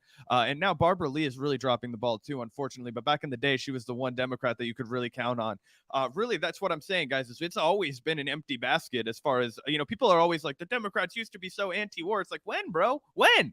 This has always been the battle. It's been the left trying so hard to get an inch closer to winning like some sort of like anti-war candidate, and then that anti-war candidate immediately sells out or loses. It's like we have a real anti-war guy and he gets in second place and says, oh, we're gonna throw our weight behind this Obama guy, or we're gonna fucking throw our weight behind this Kerry guy, right? There weren't really any good anti-war candidates running in 08. It was going to be Hillary or Obama. So you got to go back before then for a more like fucking crowded race. God forgive me, what was the name of that? Did Dennis Kucinich? He didn't run in that race, did he, in 04? I don't remember. Anyway, 08, yeah. So yeah, okay. Then 08, Dennis Kucinich would have been the more fucking anti-war. Sorry, it's tough to remember off the cuff. But in 2004, Howard Dean was the anti-war candidate. He was actually against the Iraq War, and John Kerry was for the Iraq War. and Kerry obviously won the nomination. But yeah, the Democrat in 04 that was like more anti-war was Howard Dean, and he lost because he went woohoo or whatever. Have you seen that video? The one that like got him like canceled essentially when he like did that weird scream. He's now like a fucking insane lobbyist person too, which is insane. He like really fell down the rabbit hole. Howard Dean sucks, but I do remember that he was like the like more anti-war of the guy. I just didn't know if there was another candidate also running. Obviously Nader ran.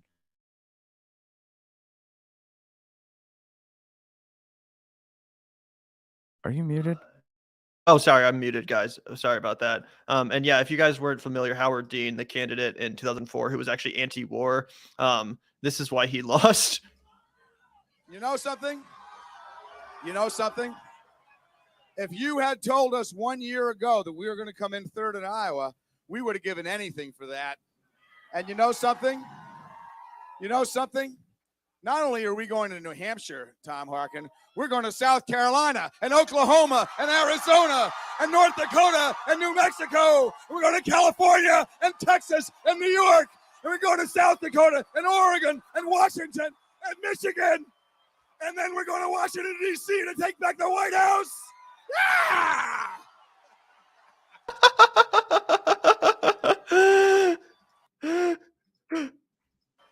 And then we're going to Washington, D.C. to take back the White House. That literally, as it says here, that's the scream that doomed Howard Dean. He got so widely mocked for that all the momentum he had built up dissolved. It's almost quaint to think about that time in politics when that was the biggest scandal facing the candidates. But anyway, we're off on a tangent now. Obviously, who cares that he did that? I shouldn't have been, canceling for his career. But either way, yeah, he definitely took the other way and is no longer a serious lefty ally in any meaningful way, shape, or form. So I guess fucking good riddance. Maybe he would have sold out in office. So who knows? But I guess, yeah, we're way off in the fucking woods. Did we get caught up on super chats? Do we have any more to react to before we get started again? Democrats and Republicans. Oh yeah, it looks like David Young. Democrats and Republicans both get foolish close to election time. Kyle needs to talk to Chomsky now. Yeah, I know Kyle is a big Chomsky guy. And yeah, it's true that both parties really like ruffle some feathers during midterm and also presidential election season. Absolutely. And yeah, it would be cool to hear Chomsky back on the Crystal Kyle Friends podcast, because Chomsky, I pretty much totally agree with Chomsky's analysis of the Ukraine conflict. And I think that, yeah, that would be interesting to hear him chat with Kyle about that. So thank you so much, David. That would be cool to see. And also thank you, Hysteric Raider, as always, for the $2. Chappelle had a field day with that clip. Wow! It's so funny. It's so funny. Yeah, honestly, that's one of the legendary. Like, if Gavin and I ever like got really big to where we could do a podcast about literally anything and people would listen to it, I would love to do a podcast where we just explore the most like just fucking strange moments in fucking politics history, and we just like go back and look at all the like weird fucking shit that's happened, like the Wiener case, and then the yeah Cliff, and then like all kinds of just like shit that happened in American politics. That's really hilarious. And maybe someday we'll do that. Yeah, exactly. I mean, even just in the 2020 election, there were so many glorious moments of candidates clowning themselves. Remember, yeah, we don't have to get off on a tangent. But anyway, thank you. 2016, so many. Lincoln Chafee, remember that guy? Anyway, that maybe that'll be a good other show we can do. But thank you so much, Hysteric Raider. Really appreciate the $2. And yeah, we probably don't have to watch much more of Kyle's video. He basically repeats the kind of the points he was making. But what I did want to spotlight is some of the comments, because as I said, he definitely got called out for this take, and including by his own comment section. The top comment says, so instead of addressing AOC, the strategy is to go after Tulsi. Brilliant. This commenter says the fact that AOC used to jam-pack town halls with lines for 2, 3, even 5 blocks. Now she can roughly bring in 20 people, mostly her staff. Very telling. I supported AOC in every way. 5 minutes into the video, and he's still blabbing about Tulsi. They were protesting the U.S.'s funding of a proxy war in Ukraine that is making all-out nuclear war a greater possibility, also ignoring all the provocations for why Russia invaded. Mild Kulinski is not left wing. Wow, damn. Why is Kyle talking about AOC? Or sorry, why is Kyle talking about Tulsi's? AOC's voting record is what's being discussed. Address what he said about AOC. Tulsi isn't even in office. So kind of the same stuff over and over. As a longtime Secular Talk fan, this video is utterly disappointing and disheartening. So yeah, I got a lot of pushback for this one, needless to say. Yeah, I mean, look, I get why he spent a lot of time on Tulsi, and I feel like people are being a little bit disingenuous with that criticism, where it's like, hey, why are you talking about Tulsi? It's because that dude made it all about Tulsi by bringing her up as the like prime example of what like an anti-war person should do. So it's like you're gonna go in there and grandstand and then be like, oh, you should be more like Tulsi Gabbard. You mean the fucking literal current serving military person that's out trying to cheerlead for former general Republican candidates in New Hampshire? That Tulsi, you want AOC to be more like her? So it just kind of makes the whole plot lost, which is why I originally criticized that clip for going that way, even though I wholeheartedly agree that we should be vocal and just as aggressive. I don't give a fuck if you hurt AOC's feelings. That was not my criticism of the clip at all. So I understand why Kyle felt the need to talk about how hilariously stupid that framing was and how it basically discredited everything that they were trying to do. But of course, I came down differently on his analysis of the broader Ukraine conflict. And I think a lot of his audience did too. But it is what it is sometimes. Absolutely. So yeah, got a lot of pushback here in the comments. Good job for, basically the same thing over why are you talking about Tulsi instead of AOC. And I mean, to be fair, like we mentioned, if the protesters didn't want people to talk about Tulsi, they shouldn't have brought her up. And I actually thought they did a better job confronting Jamal Bowman, because they didn't say, why aren't you more like Tulsi Gabbard, bro? Like they just stuck to the substance, which I think made it a lot more impactful. And they didn't just completely discredit their argument by simping for a war hawk and a fake fraud anti-imperialist. But yeah, needless to say, Kyle definitely got a lot of pushback here from his comments. So yeah, I don't know what else to say about it, but yeah, this was an unpopular take. Yeah. You want to move on to another story, Gavin?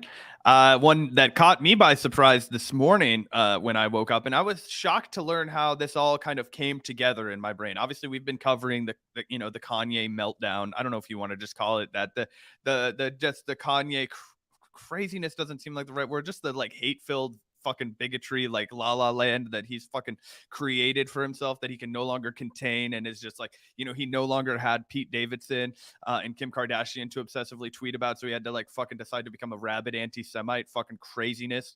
But this is all culminated in obviously him getting removed from Twitter, and he's responded to getting removed from Twitter poorly. Just like you might have expected, he's got a lot of what I would call Trumpian tendencies, where he needs to have that like outward projection of like who he is to the public, and he needs to see them respond in some way, shape, or form, whether it's with vitriol or adulation. It's irrelevant to him, it seems like, at this point. But today, after he's banned from Twitter, he's no longer able to bank with JP Morgan Chase after fucking November of this year due to his anti-Semitic comments. Obviously his Gap deal has run its course. Like, they're still selling his clothes, but there's no chance they do anything more with him. It's all coming to a head. So what is a man to do at this point in his life? I know. He's going to buy Parler. Absolutely insane. So Kanye West to buy social media app Parler. And just to quickly read a little bit from this article I have over here, he says he's buying the platform to ensure people with conservative opinions, quote, have the right to freely express ourselves online. The proposed acquisition will assure that Parler a future role in creating an uncancelable ecosystem where all voices are welcome. He has already created an account on Parler, but has yet to post anything. But here's the other fucking kicker about all of this, guys. Who has Kanye West been noticeably spending a lot of time with recently? Candace Owens. They made the big stunt at the Venice Fashion Week with I think it was Venice Fashion Week, or maybe it was some Paris Fashion Week, whatever the fuck it was, the White Lives Matter shirt. She comes out, she tries to even like defend him for his anti-Semitic comments, to the point where I think Ben Shapiro even criticized her for it, and they work at the same place, the Daily Wire. Ben Shapiro is probably like her fucking boss, actually. But I just learned today that her husband is the CEO of Parler. Yeah, so this is pretty hilarious, especially because Elon Musk just like welcomed Kanye back to Twitter. Like, oh, now that I'm going to be in control of Twitter, you're free to, say what you want on this platform. And then the next day he immediately makes just a undeniably disgustingly anti-Semitic comment, which of course gets him locked out of Twitter. So much for Elon Musk's Twitter being a haven for free speech or whatever. Apparently not, because Kanye then had to turn around and decide to buy Parler in order to revamp that. Apparently, I haven't heard much about Parler recently. I don't obviously ever go on Parler, so if any of you guys in chat do, let me know if it's like a actual platform for discourse. Like, do people actually use Parler these days that aren't just like literal Nazis? But as it says here, American rapper Kanye, who now goes by Ye, has agreed to buy Parler, the social media platform popular among U.S. conservatives. Nashville-based Parler, which has raised about $56 million to date, said it expects the deal to close during the fourth quarter of 2022. Parler, which launched in 2018, has been reinstated on Google and Apple's stores after being removed. I remember that when it got removed. So I guess it's back now. Parler is back. It is one of several social media platforms, including Gitter, Gab, and Truth Social, that position themselves as free speech alternatives to Twitter. Last month, Parler created a new parent company as part of an overhaul. In an interview with Reuters Monday, blah, blah, blah, blah, blah. Basically, Kanye wants a social media service where he can spew disgusting anti-Semitism without consequence or fear of censorship. And, to be fair, I'm against censorship, even of disgusting comments. But let's be honest, that's why he wants to buy this. He wants to be able to post whatever the fuck he wants, say whatever the fuck he wants about Jewish people without fear of getting banned, because, of course, he'll be in control.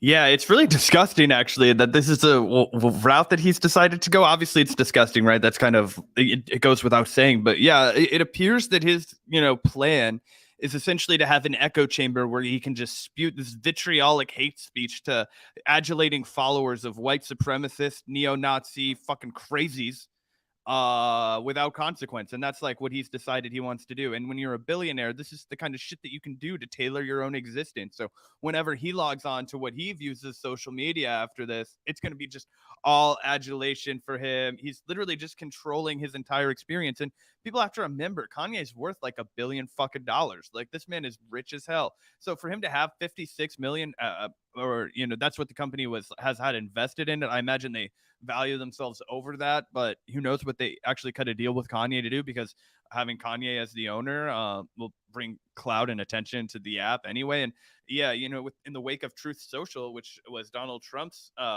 conservative app, it's going to be an interesting divide between who decides to go to Parler and who decides to go to Truth Social, because obviously Donald Trump is still the biggest draw for that kind of a crowd. This will be like a really unique, insulated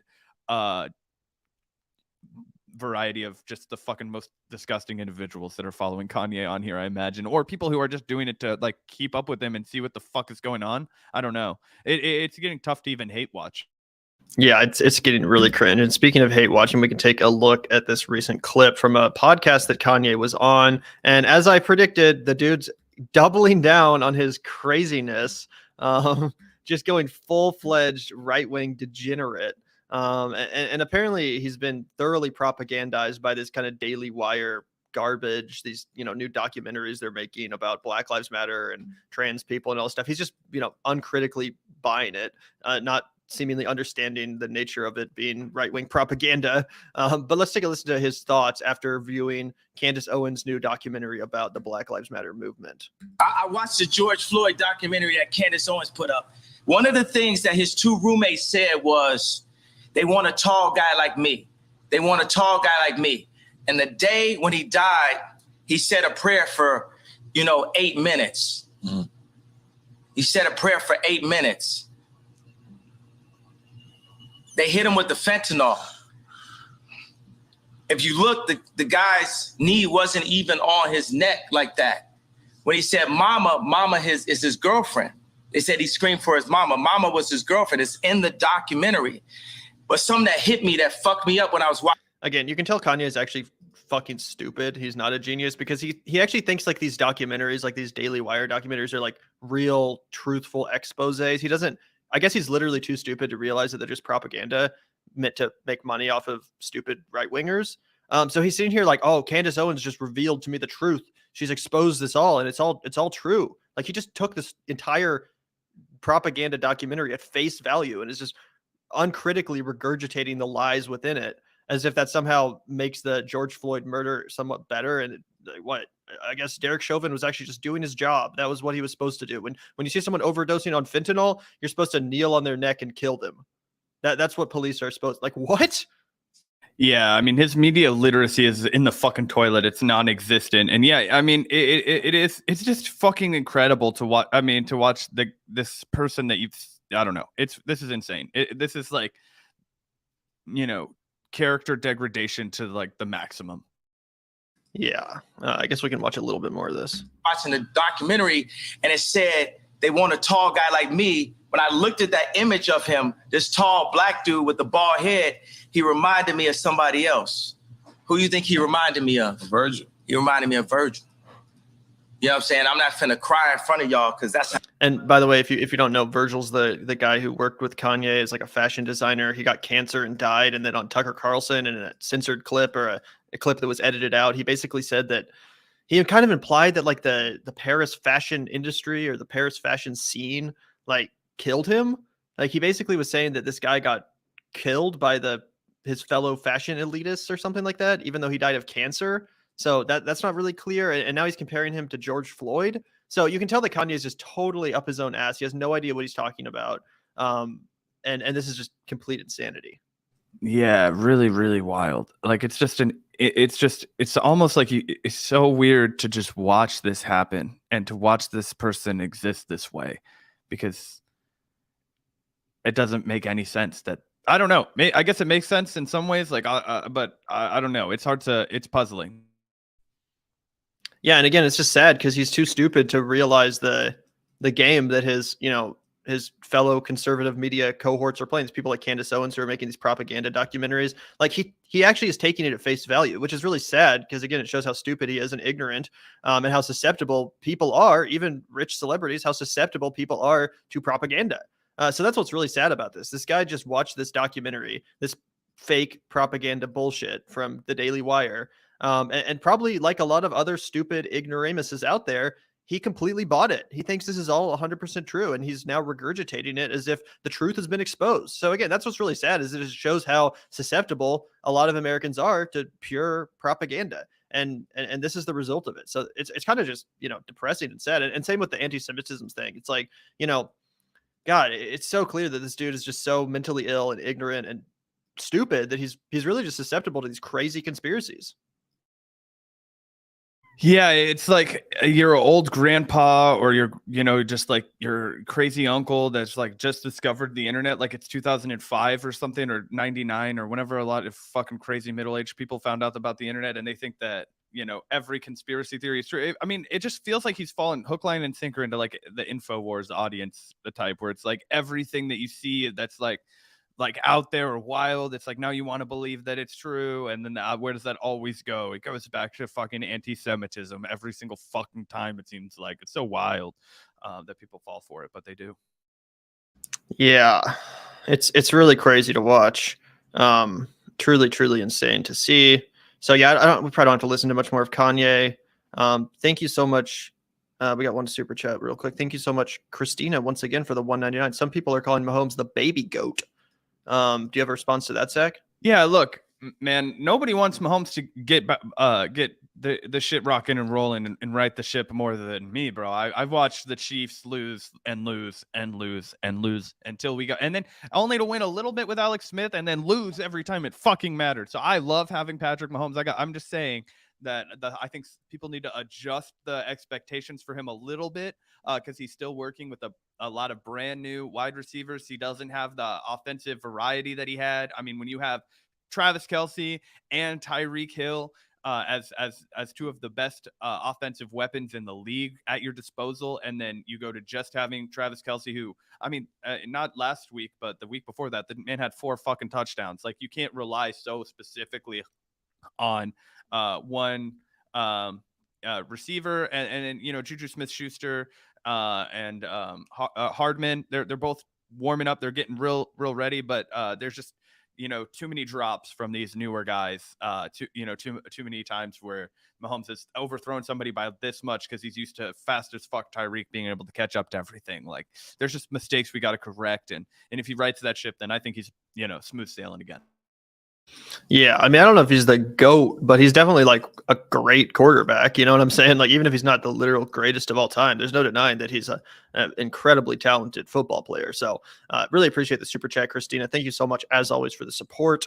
And one more story that I briefly wanted to discuss while we're here is actually some local news reported by a great Black-owned local outlet called the KC Defender.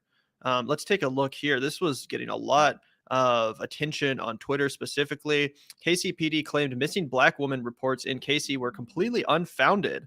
Less than a month later, a Black woman escapes after being kidnapped from KC and tortured in a basement for a month. Police are now actively investigating for additional victims. And there's a lot of angles to this story that are super important to break down. Obviously, it shows the importance of independent media, of Black-owned media, in a country where the mainstream media doesn't take their concerns seriously, and in a country where the police departments don't take their concerns seriously.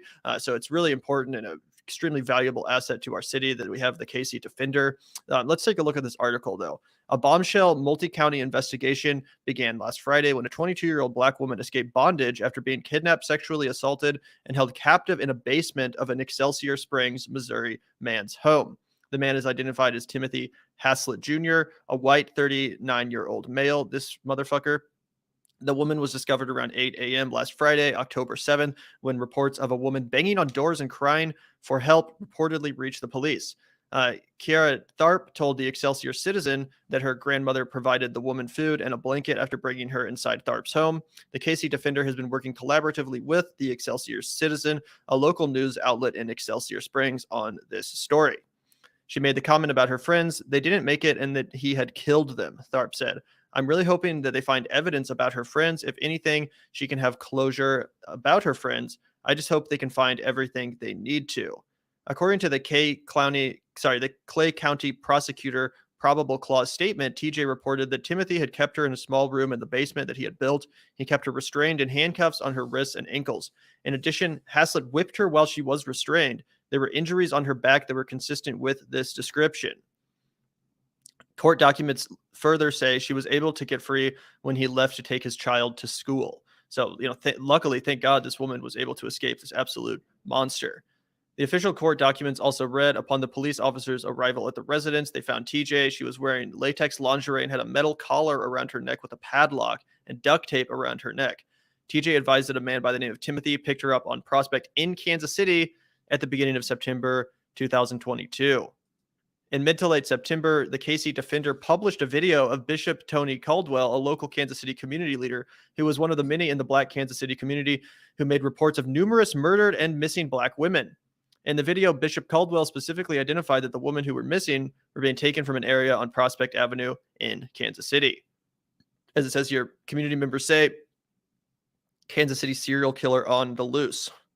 The KC, what? Oh, yeah. I was just going to jump in here and say that I remember about a month and some change ago, I actually looked up the Kansas City serial killer because I remember when that video first came out, there was discussion about it around town. But as you're about to get through here, those calls for concern weren't answered at all. I had the same experience because I also heard the rumors about there being a serial killer targeting Black women. I looked it up, and this is exactly what I found. These headlines, as it says here. Basically, local news outlets completely denied this. They silenced any ongoing community voices, which maintained concern of the missing Black women. So again, I guess you had this experience too. When these rumors hit the social media and people were saying there's a serial killer targeting Black women, I also looked it up and I was met with all of these articles. KCPD says social media rumors regarding a serial killer targeting women are untrue. So I just thought, okay, well, I guess this is fake news. I guess this is just bullshit. Someone spreading lies for attention or something. I didn't really think much of it. I was like, okay, well, I guess that's not true. Thank God. But it actually was true. It actually was true. While the investigation remains early and more details will follow, there are now 3 major confirmed facts which clearly dispute KCPD's earlier statements about this not being correct. A Black woman was kidnapped, raped, and tortured. 2, she was picked up on Prospect Avenue in early September, during the exact time frame that community members began expressing concerns of numerous missing and murdered Black women in this exact area. And she said her friends did not make it out and were killed by Timothy Haslett. So basically, you know, this guy, Bishop Tony Caldwell, who made this video, initially raising the alarms and spreading the concern about the serial killer, he was 100% correct, but the KCPD didn't take it seriously. And then the entire mainstream media in Kansas City just printed the KCPD's lies about them not taking it seriously and about these concerns being unfounded. So again, this story is important for a lot of reasons. It exposes the fact that the police department, at least here in Kansas City, but let's be honest, most police departments across the country do not take the concerns of the Black community seriously. If these were kidnappings that had taken place in a wealthy white neighborhood, you better believe that there would be resources put into, you know, finding those women and finding the victimizer. But because these were Black women in a poor area of town, the police didn't take it seriously. And then the media, the KC Star and all the other local outlets basically just printed their line about these concerns being unfounded. Yeah, it's super fucked up and a scathing indictment of how our media works at large. And this is actually something we were talking about not that long ago when we had the pleasure of having good friend Olayemi Olarin on our show. And she was talking about how every single time you see these like super inflammatory articles, they're just taking the cops' word for it and they're printing it word for word. And what do we know about cops? What do every single one of us know about the fucking cops? They lie and they try and protect their own and they don't give a fuck about anything but preserving their narrative that they care about. And victims be damned, especially if they're poor Black women that got picked up off Prospect. For people who don't know about how Kansas City is segregated, historically it's been along Troost. However, there's been a massive gentrification project on Troost, and now I would say that Prospect is a more legitimate dividing line, right? Where it starts to be, okay, this is where poor folks live, largely Black and brown folks, and then where the rich folks live on the other side of town. So the cops just in just typical fashion, they just didn't give a fuck about these poor Black women, essentially. And this is horrifying shit that we just read to you guys. It makes me sick to my stomach to even think about it as real. Gavin and I have been watching a bunch of horror movies because it's the month of Halloween, and this was a legitimate fucking horror movie that happened in our own town. Imagine this situation. There's a group of 4 women that are picked up on Prospect Avenue in Kansas City. They're held for over a month. One of them lives as they watch the other one die as they're tortured, whipped, fucking raped, who knows, made to do all kinds of unbearable, traumatizing things. This is the most horrifying thing ever. Meanwhile, there's a man, this could be, I swear to God, this could be a scripted, trying desperately, a bishop, right? I imagine like a holy, like a religious guy, right? I don't know. It's certainly a leader in the Black community trying to fucking get out this message like, hey, something is terribly wrong. The defender listens, they do the research. They're like, holy shit, there is something to this. And then every single corporate fucking white paper belittles the KC defender, talks about how they don't do real journalism. Like, oh, that's, they don't have the same standards that the Star has. All of these different kinds of criticism. And I had a good conversation with my girlfriend about this, who's a local reporter who was extremely outraged about what happened.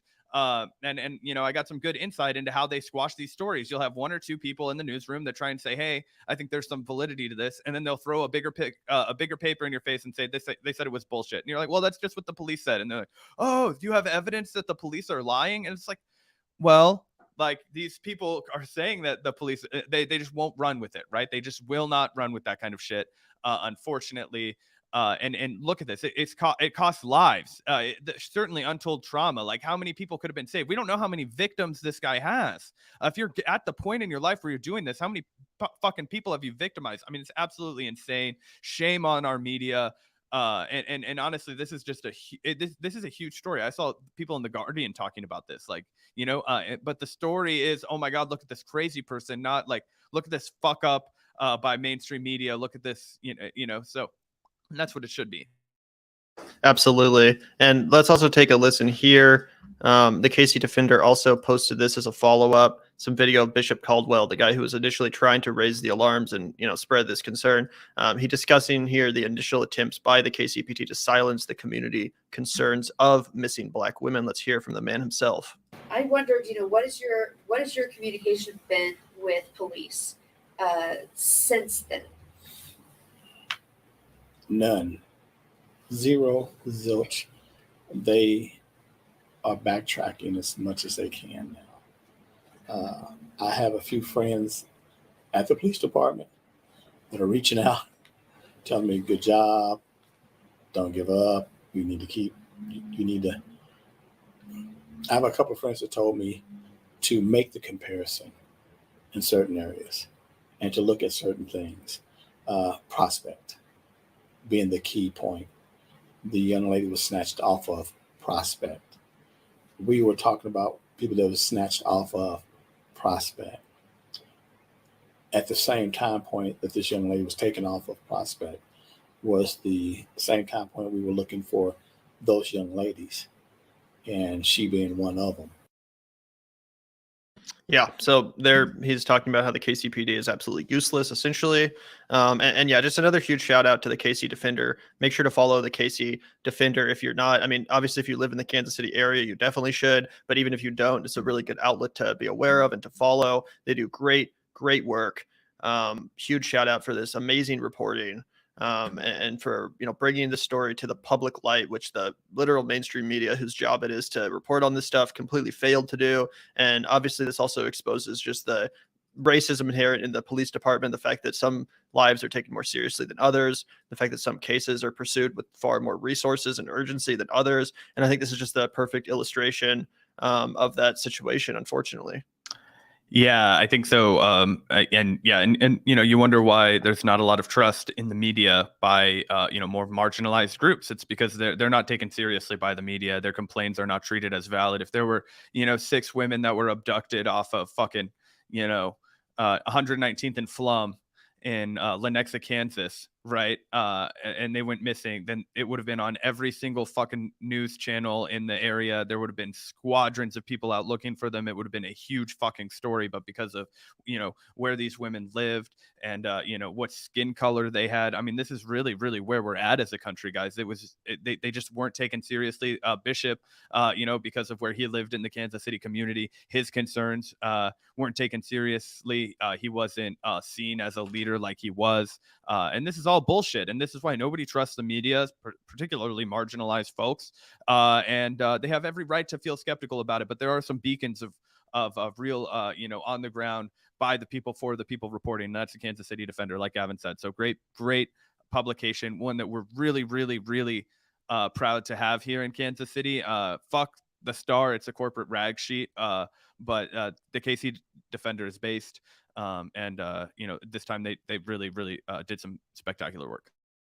Absolutely. Huge shout out to the KC Defender. And thank you so much, Jimmy, for the $4.99. Really appreciate that. Kanye gaslit folks into thinking Crocs were cool. I guess we're pivoting back into Kanye.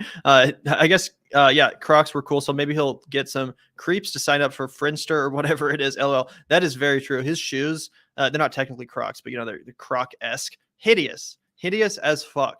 I'm sorry, but people that say Kanye is a visionary fashionista or whatever, his fashion is trash. His shoes look like garbage. If anyone else sold those shoes, no one would buy them, let alone for hundreds and hundreds of dollars. His fashion sense is complete trash, if you ask me. Yeah, I don't know. I was into some of the earlier Kanye fashion shit. I'm not gonna lie. Like, back when he was putting like Lil Yachty and like Young Thug and dressing them during his fashion shows, like I kind of liked that earlier shit. I'm not gonna lie. I won't sit here in front like I didn't, but it did get out of hand. It went to nowhere. The Crocs were a low point, right? Like that wasn't the best he had to offer. The early stages of stuff back when athleisure was really having a moment, he was there and kind of, I don't know, not to fucking give props to this guy. I'm just saying that, yeah, the fucking Crocs were ugly. Yeah, absolutely hideous. I never understood how people thought those were anything other than absolutely hideous. Look at this shit. This looks like something you'd find at like Walmart in their like slipper section for like $15, just a useless piece of rubber garbage. But because it's Kanye, they're going for like $400. What a joke. What a fucking, I can't imagine wearing that even if someone gave it to me for free. This is the most hideous shoe I've ever fucking seen. I would much rather wear Crocs than this abomination of a shoe. You have another one pulled up. See, this one's more, that one's more of a, that's like, you don't like that either. What? That one's dope. Okay, whatever. Gavin's a hater. It's better than the Crocs. It's better than the Crocs, but I'm not a big fan of like the massive sole for no reason being like so thick. I just think it looks weird.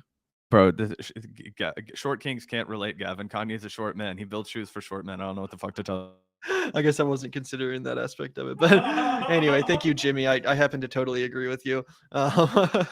Even his like hoodies, I'm like, what is the big deal about this? It's just a fucking hoodie, bro. Like, I don't know. It's just the whole fashion industry to me is just so indicative of like, it's kind of like the whole Supreme thing. It's like, oh, just because you put someone's name on it or put a logo on it, like people act like it's fashionable, even though it's not. So yeah. Anyway, thank you, Jimmy. Yeah, Supreme is hella overrated. I won't dispute that. And honestly, Kanye is super overrated too. Fuck Kanye. But anyway, I did have a moment. I had to reveal that honestly, where I was a little bit into the Yeezy collection. Anyway, do a segment on grifter Batia Ungar from the Hill. I'm gonna reveal myself. I don't know that much about Batia. Is it Batia or Batia? I don't Batia, sorry. I don't know anything really about her other than like I've reacted to some of her clips here and I thought that they were cringy. Yeah, I've never been a huge fan of her. If there's a specific, take she had that you thought was like specifically terrible that you'd want us to react to, Jane, feel free to DM us or email us about that. I haven't seen anything lately from her that's like so objectionable that I felt the need to talk about it on here. But I'm not a big fan of her commentary either. I just think she's kind of unmemorable, to be honest. But yeah, if there's something specifically you wanted us to react to, we'd be happy to do so. Just send us a message about that, Jane. But either way, thank you so much for the $4. Thank you also, Dieter McBusiness. Really appreciate that. Headed to Kauai for honeymoon, Fetterman 2024. Well, that's awesome, man. Congratulations, and I hope you enjoy your honeymoon. Oh man, yeah, congratulations, Dieter McBusiness. You're going on the honeymoon to do some McBusiness. I'm sorry, I had to get that in. Yeah, I really appreciate that, man. Always appreciate the support, and yeah, enjoy your vacation, bro. That's awesome. It sounds like a beautiful place. Am I pronouncing that correct? Kauai in Hawaii, right? Kauai, yeah. Yeah. Anyway, I'm sure that's absolutely beautiful. I've never been to Hawaii myself, but it looks obviously just like paradise. So I'm sure you'll have a great time. Thank you so much for the support as always. And do we have anything else we wanted to talk about today, Zach? Well, one thing I was gonna say, we'll probably react to it later on in another episode because we've been going for a while. Was just checking out the numbers for the first premiere of TYT's Unbossed with Nina Turner. Not a nosedive, 1.7K live viewers. So not bad for the middle of the afternoon for Nina Turner. Pretty impressive-ish numbers. Not earth-shattering, but decent amount. So maybe I'll watch that later and see if there's anything worth reacting to on the show. The other thing I did really quickly want to just throw up because Gavin sent this to me earlier and I was like, holy shit, we have changed over the last year. Look at this fucking picture of me and Gavin streaming like 1 year ago. Like, whoa, man, looking way different over here. Yeah, I also forgot I used to stream like a little bit more over there. I don't know why I did that, but I don't know. Hey, that was the vibe. Might do that again someday. Fucking throw it a little bit in the mix. But yeah, I had a massive beard and way more hair at the time. So yeah, we both had. My hair is way longer too. But yeah, that was definitely pretty funny. We've changed a lot since then. And also, Cheryl is saying that Batia defended the Uvalde cops. Wow, that's quite a hot take. I haven't seen the video, obviously, so I'll have to check that out. But if that's true, that's I don't know. I don't know how you can defend the indefensible. Yeah, dude. Even the even Michael Tracy, who I've seen defend the police in other instances, was like, hey, if this actually happened, then the defund the police folks were right all along. And then everybody quote tweeted him and was like, all right, time to collect, bro. Put it in your bio. But anyway. Yeah, that's crazy if true. So I'll have to check that out and maybe we can talk about that tomorrow. And yeah, I think that just about does her. I think that just about wraps her all up. It's been a great live stream. Thanks everyone for tuning in. If you haven't already, make sure to hit that like button. It's a great way to support the show for free. And if you want to support the show in another way, consider hitting up our Patreon link. It's in the description. If you're a fan of our show and the content we produce, the perspective that we share, then please do consider hitting up that link in the description. We're 100% independent. We don't take any funding from anyone. We don't take any sponsorships. We're 100% viewer funded. So we really, really appreciate the support, guys. We wouldn't be able to do the show without you. And if you're interested in making sure that we stay afloat in these trying times, please do consider hitting up that link in the description. It really, really helps out. Even just a couple bucks a month goes a long, long way.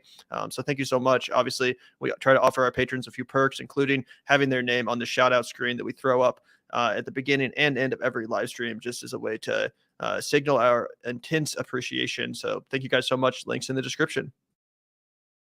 Peace out, guys.